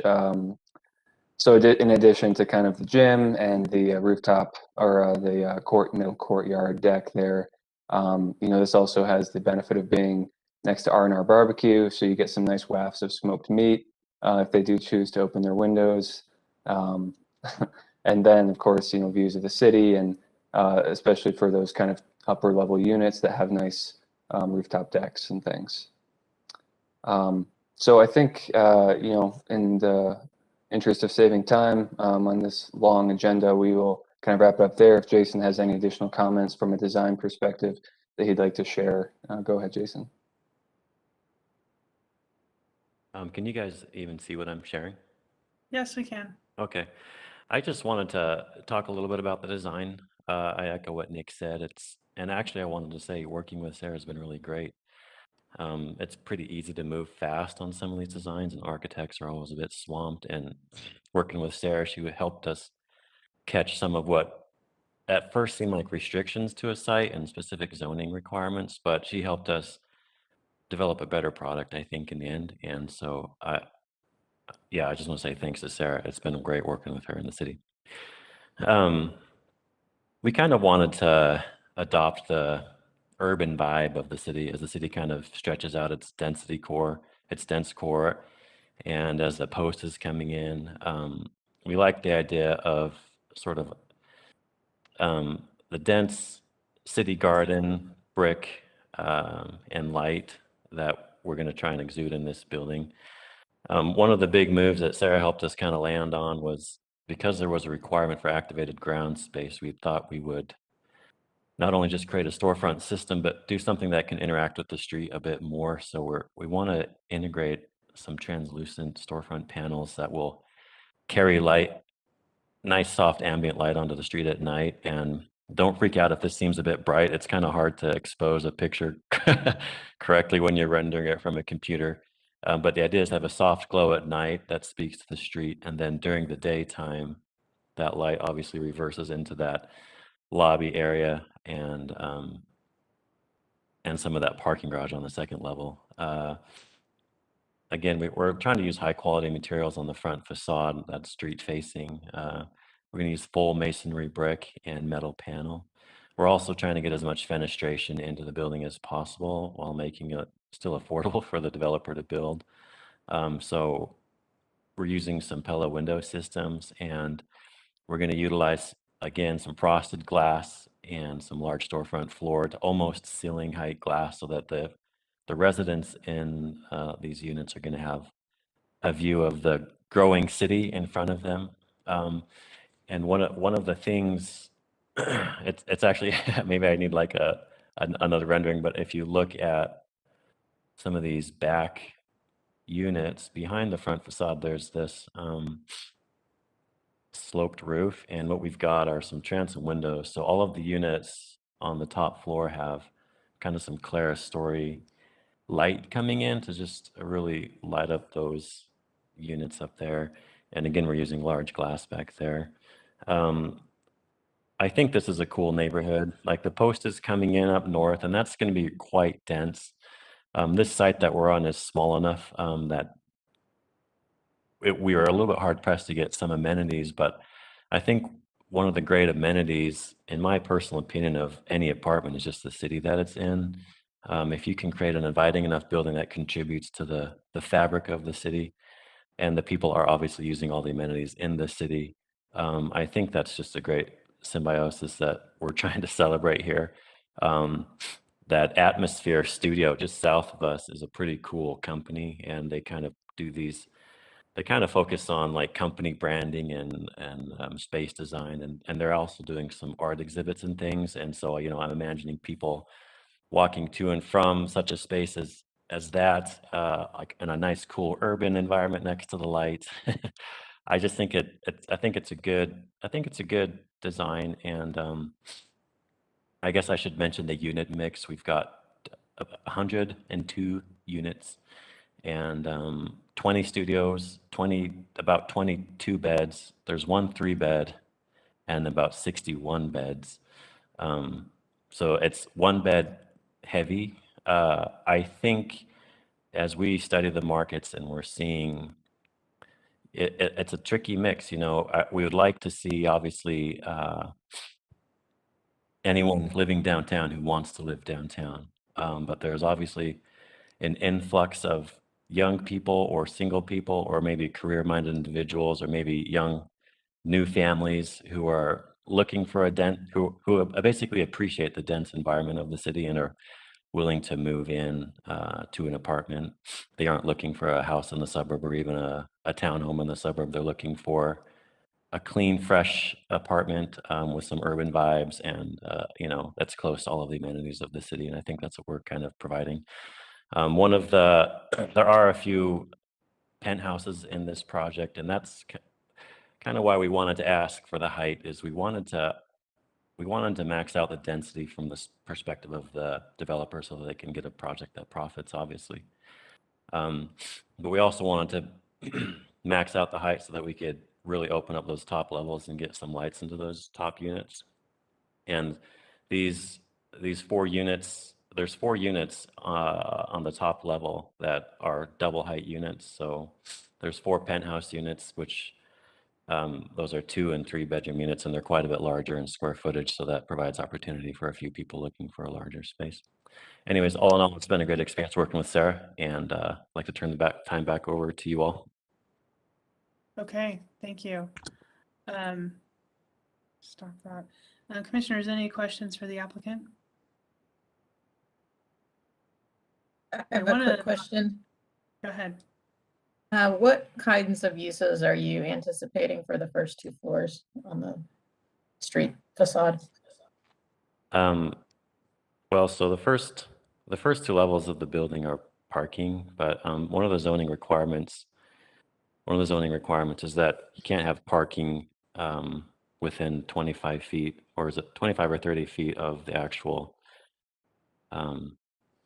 street facade. So that's where we're putting our entry lobbies and our lobby and leasing office, and we're going to have a mail and parcel room also that's right on the street. And that sounds silly to have maybe a mail and parcel room isn't super sexy, but these days with people essentially ordering almost 80% of their stuff on Amazon in up and coming apartments, it's kind of an issue of having boxes stacking around in the wrong places. So we want to provide kind of a luxury parcel room and make it easy for the delivery people to come in. You know, the other night I had ordered a gift for my niece, and you know, Amazon doesn't necessarily hire drivers and give them a truck. They just hire almost anyone who wants, almost like Uber drivers, and making it easy for those people who don't necessarily have access to a building and don't want to climb up and look for, you know, unit 503, just giving them access in the front. So that's the main use up there. And then like Nick said, there are some amenities on the 3rd level. It's the PT deck above the parking. We're going to have a gym, and we wanted to do something cool for the residents that wasn't just a lounge. So we're going to do kind of like a WeWork space. I'm not sure if you guys are familiar with WeWork. They would rent out individual desks to people. We're not going to be renting out desks, but we want to create like a environment where residents can come down and stretch out a bit and do some office work. You know, with the advent of COVID, it'd be nice to have places to plug in all your peripherals and get top speed internet. And we're going to provide some small office spaces that residents can share and reserve and do their Zoom calls and things like that. And then we'll have an outdoor patio with some plantings and some stuff like that. So Quick question, Jason. Thanks so much for the presentation. This does look like a beautiful building, and I'm excited to hear about the co-working space, because there's definitely a need for that for these young folks that are going to be working from home. What is the precise unit mix? And I apologize, I saw in the report there was studios, 1 bedrooms and 2 bedrooms. Can you be more specific? Let me show you. Yeah, so it's I kind of rambled off them. Let me just jump to that page and you can Sorry, and I'm looking really hard. Yeah, let me zoom in here. This is the precise unit mix. Obviously there's type A studios, type A 2 beds, but if you want to look through, you can see here's the count just next to it. You can see the square footage.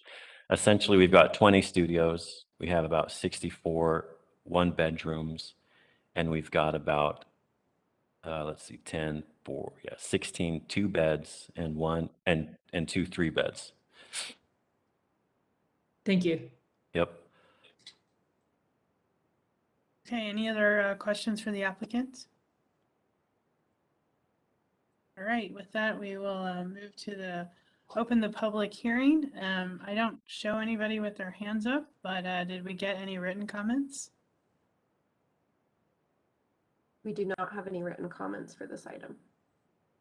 If there is any member of the public that does wish to speak, please go ahead and click that hand in the lower right hand corner of your screen to let us know you want to speak. Okay, going. We will close the public hearing, seeing that there's no one raising their hand, and I'll bring it back to the commission for a discussion on this item and eventually a motion. I'd like to make a motion. Hey, Brenda. Based on the findings listed in the staff report, the information presented, and the input received during the public hearing, I move that the Planning Commission approve the design review petition PLN PCM 2021-00503 for a building height of 85 feet, subject to the following conditions. Final approval of the details for site signage, development and site lighting, street lighting, landscape, streetscape details, and sidewalk paving to be delegated to planning staff to ensure compliance with the standards for design review as well as the downtown plan. Number 2, approval for the specific items discussed and identified in the staff report. All other applicable zoning regulations and requirements from their city departments still apply.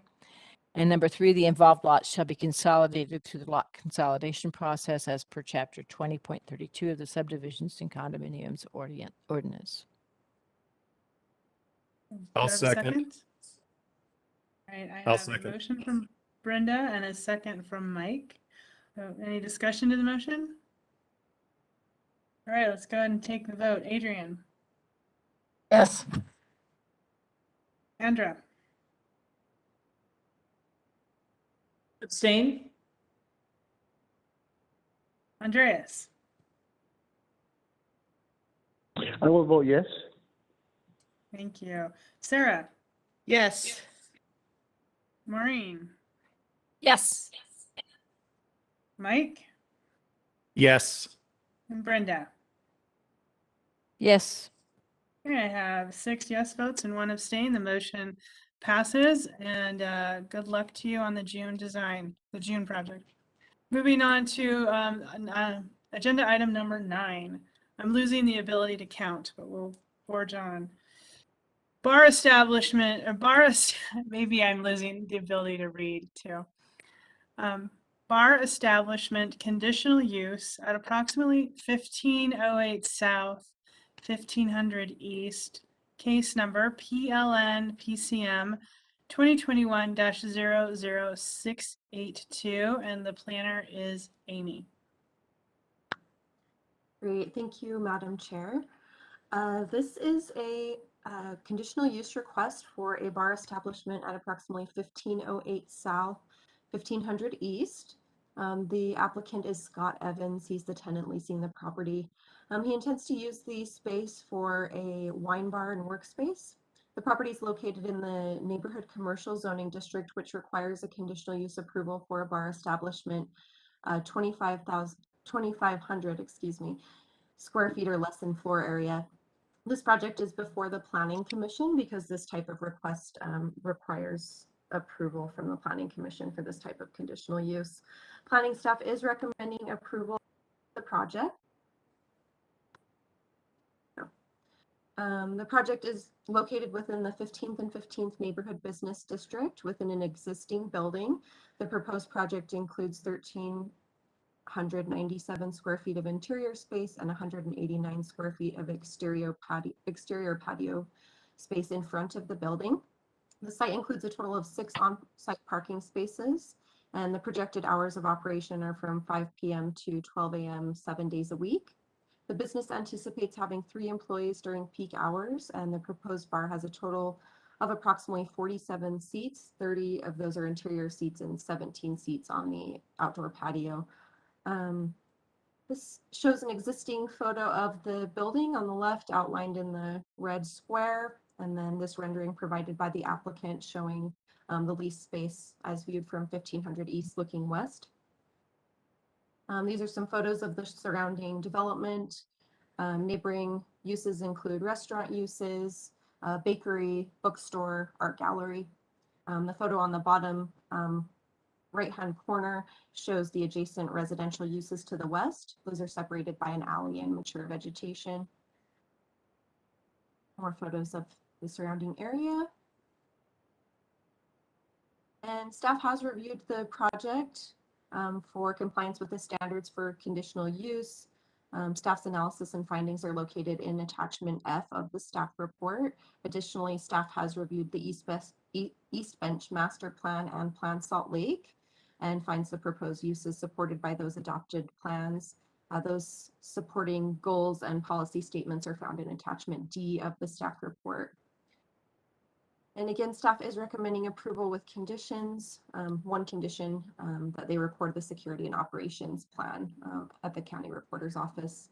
This is a requirement for alcohol-related uses. And I'm happy to take any questions or comments at this time. The applicant, Scott Evans, as well as the architect team is also on the line if there's any questions for them. Commissioners, any questions for staff right now? Okay, with that, it looks like we have Scott Evans and Angela Dean. Do you have a presentation? I can just briefly speak to it, not necessarily a presentation in the formal sense, but That is fine. Both you and Angela collectively have 10 minutes, so the floor is yours. yes, I think I'll be less than that. I appreciate everyone staying up so late and still keeping us on the agenda so we can discuss this project today. So essentially, I think the staff highlighted everything pretty clearly. We're a really small project, and this is part of the process for us to be able to obtain the liquor license so we could open for business. Just part of the information that's not on that report is that I am, an owner of Pago Restaurant Group. I had a group of 7 restaurants before the pandemic, went down to 2. I'm just kind of rebuilding again. But one of them was the East Liberty Tap House, which was the first bar that opened up with the same restrictions, which is the conditional use permit.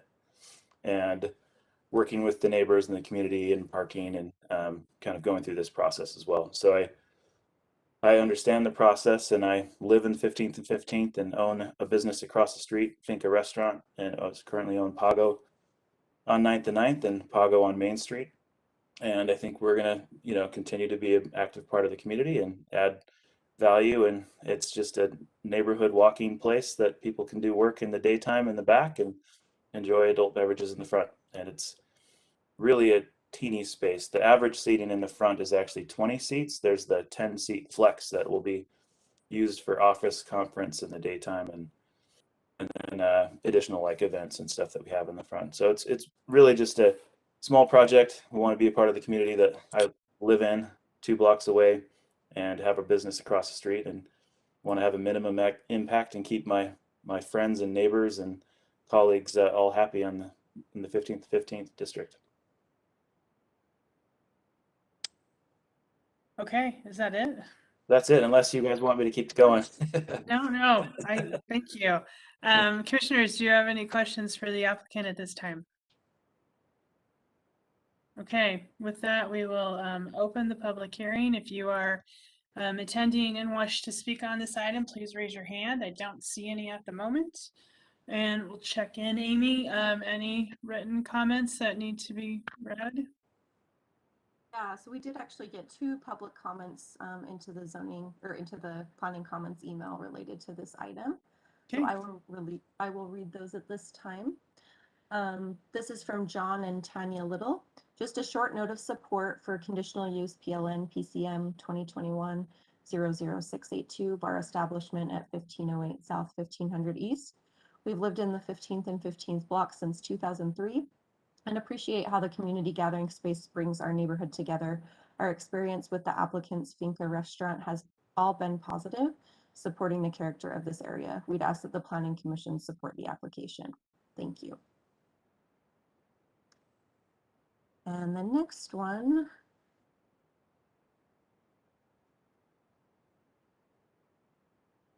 is from Elizabeth Brennan. Sorry, just one second. I'm having computer freezing issues.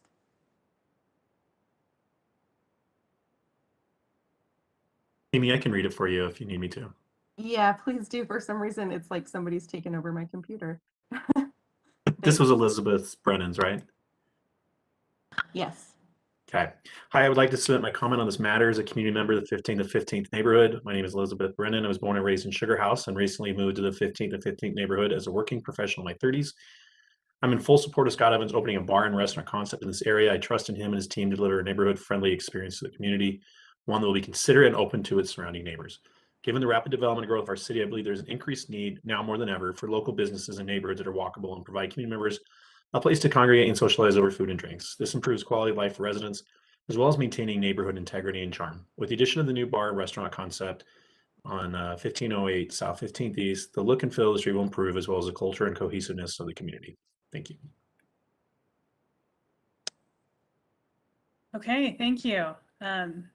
I still see no hands being raised, so with that, I will close the public hearing and bring it back to the commissioners for discussion and/or motion. I'd like to make a motion. Go ahead. Based on the discussion, analysis, and findings in the staff report and the input received during the public hearing, I move the Planning Commission approve the conditional use for the bar establishment at 1508 South, 1500 East, petition PL and PCM 2021-00682 with the following condition of approval. The applicant shall record a copy of the approved security and operations plan with the Salt Lake City Recorder's Office as required for alcohol-related uses. Okay, do I have a second? Second. Second. I'll second. Everybody wants to second. I didn't hear who was first. All right, I'm going to give it to Adrian because I didn't know who the other voice was. Sorry. All right, we have a motion from Mike and a second from Adrian. Any discussion? Hey, let us take a vote. Andra? Yes. Andreas? I will vote yes. Okay. Maureen? Yes. Mike? Yes. Adrian? Yes. Sarah? Yes. Brenda? I just want to know when Scott's going to come to my neighborhood. So, yes. Okay. All right, that motion passes unanimously. I happen to live within walking distance, so I appreciate Scott being around. Good luck, Mr. Evans, and I'm sure I'll see you around there. Thanks. All right. Thanks, everyone. I appreciate your time. Thank you. All right, we're in the home stretch. We're going to move on to the last item on our agenda, number 10, which is modification to the Kensington Tower design review at approximately 89 East, 200 South. Case number PLN PCM 2019-00786. And John, you are doing double duty now, and you are the planner. Yes, and I think this should move rather quickly. As you mentioned, this is a modification of a design review for the Kensington Tower. It was approved in 2019. As some of you may know, and some of you may not know, at the staff level, at the administrative level, we have very little flexibility as to what we can approve when it comes to modifications. And so I will say these are very minor in nature. You will get to make that decision, of course. But unfortunately, we couldn't approve them administratively and had to bring them back to you. So, all right. So this is right on the corner of 2nd South and State Street. It was formerly the home of Carl's Jr. Not sad to see that go. The request really is some minor modifications to the exterior building materials on the south and west facades, some modifications to the setbacks of the structure on the south and east side, and a minor adjustment in height. Staff is recommending approval of all of these modifications. And I'm going to breeze through these because I think the applicant will want to talk a little bit more. On the south facade, all the materials are basically the same, except there were some photovoltaic fins along the south, which were removed. Along the west, on a portion of that building, the approved material was glass fiber reinforced concrete panels. The applicant is requesting to replace that with concrete block, as this facade is going to be covered up by adjacent development. You can kind of see that in the images on the right, which it sounds like that development is actually coming sooner rather than later. On the north facade, some window slots removed in order to meet building requirements for openings that close to the property line. That was not in your staff report because that is actually one of the few things we can approve administratively is when it's related to code. So staff would recommend approval of those exterior materials. We'll move on to setbacks. There's two changes. The State Street east facade The northeast corner will be closer to the required setback than originally approved, I think by about 2 feet. It was approved with a setback. And so right now it'll be approximately 10'1", but we'll become closer to the actual standard. On the second south facade, the ground floor is going to stay the same, but the building itself on the 8th floor will be set back approximately 16 feet, 5 inches rather than the approved 21 feet, 1 inch. That's allowed by the setbacks. It's just that it's a modification, and so it has to come here. So staff would recommend approval of those as well. The last one is building height. Corner buildings in D1 are required to be a minimum of 100 feet in height. There were portions of this building that were approved at 83 feet, and they're kind of in the rear of that northwest corner. The proposed modification is to allow the building to be 85 feet, which again is closer to the minimum height standard. So again, our recommendation is fairly simple. I think that these are very modern or minor modifications, so staff would recommend that the Planning Commission approve those modifications. The applicant is here. Okay. And I believe he Any- has a presentation. Okay. For the moment, any questions from commission to staff? I just have one, John. In Yes. the renderings, there's in the current design, there's that smaller on towards the ground, and it's got like that green spot by the pedestrian level. What is that? Let me go back. Sorry, I was too quick to change here. It doesn't show up in the approved design, so but I don't know that it's part of this project, but so I just wanted to know what it is. Let's go back. Sorry about that.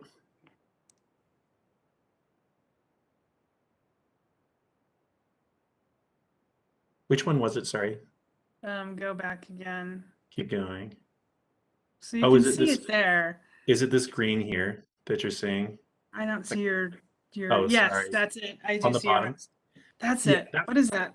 That would be connected to the proposed building next door, which when it's ready to go, because it's a mid-block building and it's way over 100 feet, you'll get to see that in more detail. Okay, it's not part of this project though, so it's not something it's- I just don't remember. It's not a part of that. They're just kind of trying to show you how those mesh, how the two projects would kind of mesh together at that level. Okay, appreciate that. Thank you. Thank you. Any other questions for staff? All right, with that, we will move on to the applicant. We have Amir Tursik. Is that correct? You're muted, Amir. Maybe he's in. All right, how about now? Yes, That I can sounds hear right. you. And Stephen Brown, do you Yes, have thank a presentation, a formal presentation? We have a very short presentation that we can show very quickly. I think John did a great job of Looks like you've got it. summarizing. All right, go ahead. You've got 10 minutes, but feel free not to take that. Go ahead.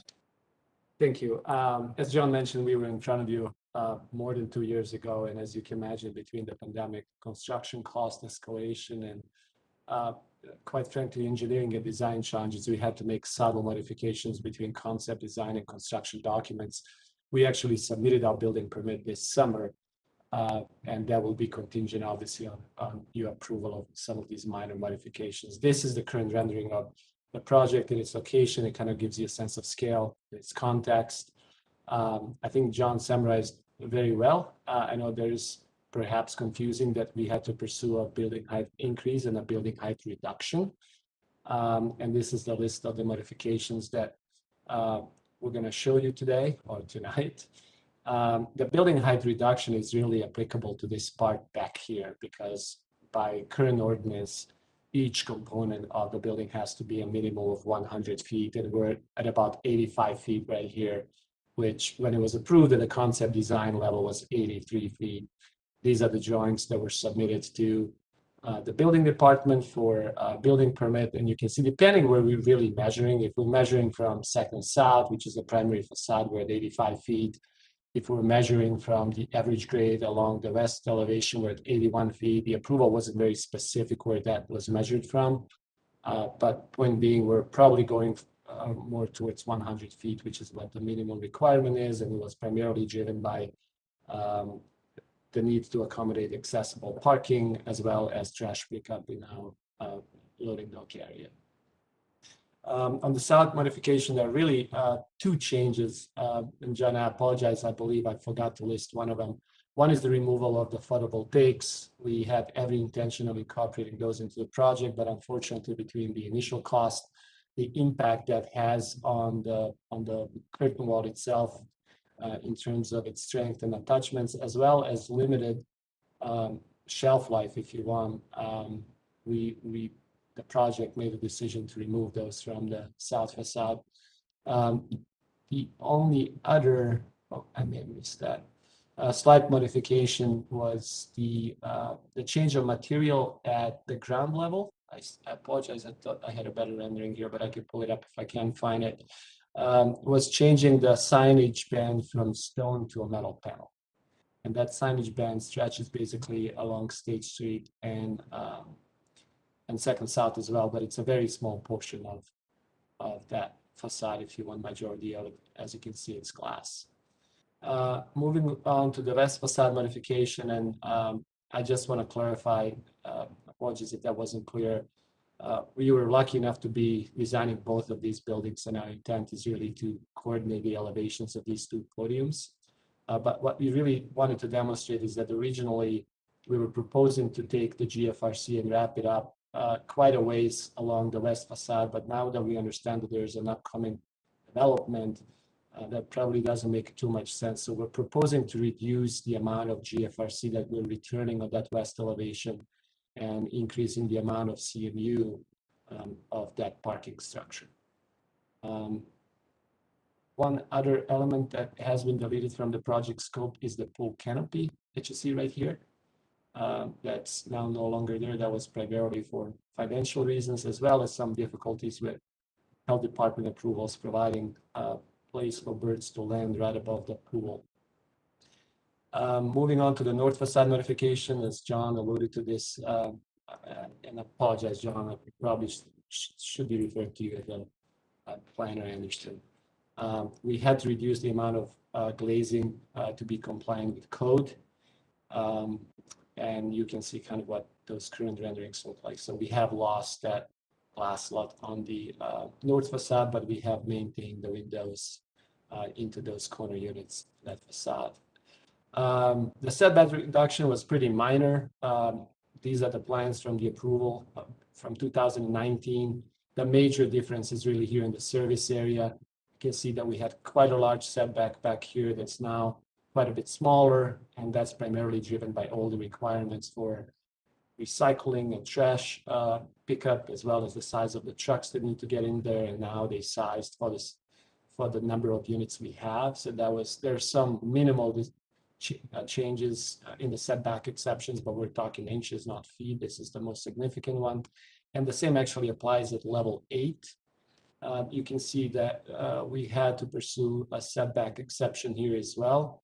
And we have actually slightly reduced that in the final plan, so that fitness studio, that south facade on level 8, it's actually now co-planar with the rest of the building, and that was primarily driven by the program and the size of the amenity spaces that we needed. And I believe that's all we had. Okay. Amir, can you explain, I know everyone knows what concrete block is, but what is GFRC? GFRC stands for glass reinforced fiber panel. You can see it on I'm sorry?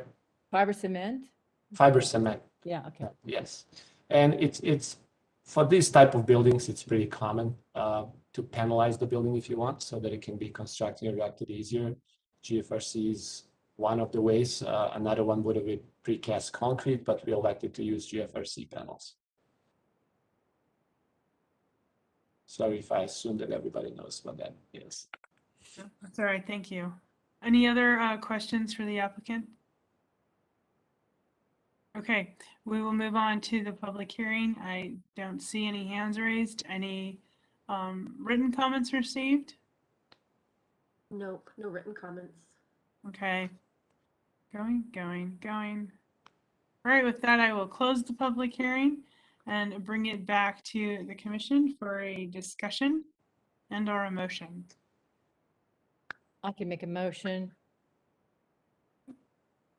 Madam Chair. Yeah, go ahead, Based on please. the findings and analysis in the staff report, testimony and discussion at the public hearing, I move that the Planning Commission approve the requested modifications to the previously approved design for Kensington Tower, located at approximately 89 East, 200 South, Design Review Petition PLN PCM 2019 00786 as proposed. I'll second that. Okay. Such a rush tonight. I have a motion from Brenda and a second from Mike. I did hear him first. Let's take a vote. Andreas. I will vote yes. Thank you. Mike. Yes. Sarah. Yes. Maureen. Yes. Adrian. Yes. Andra. Yes. And Brenda. Yes. Okay, that motion passes unanimously. Thank you, Amir, for your presentation, and good luck in getting this going. Thank you. Okay, with that, we have concluded our agenda an hour less than I had thought we would. So thank you all for being engaged and Good job, Amy. Congratulations Thank on you, Amy, Yeah, for good job, leading Amy. us You did a along. good That was job. fantastic. getting this through. Yeah. Okay. Thanks, Amy. Good job. thank you all. This meeting is Good day. adjourned.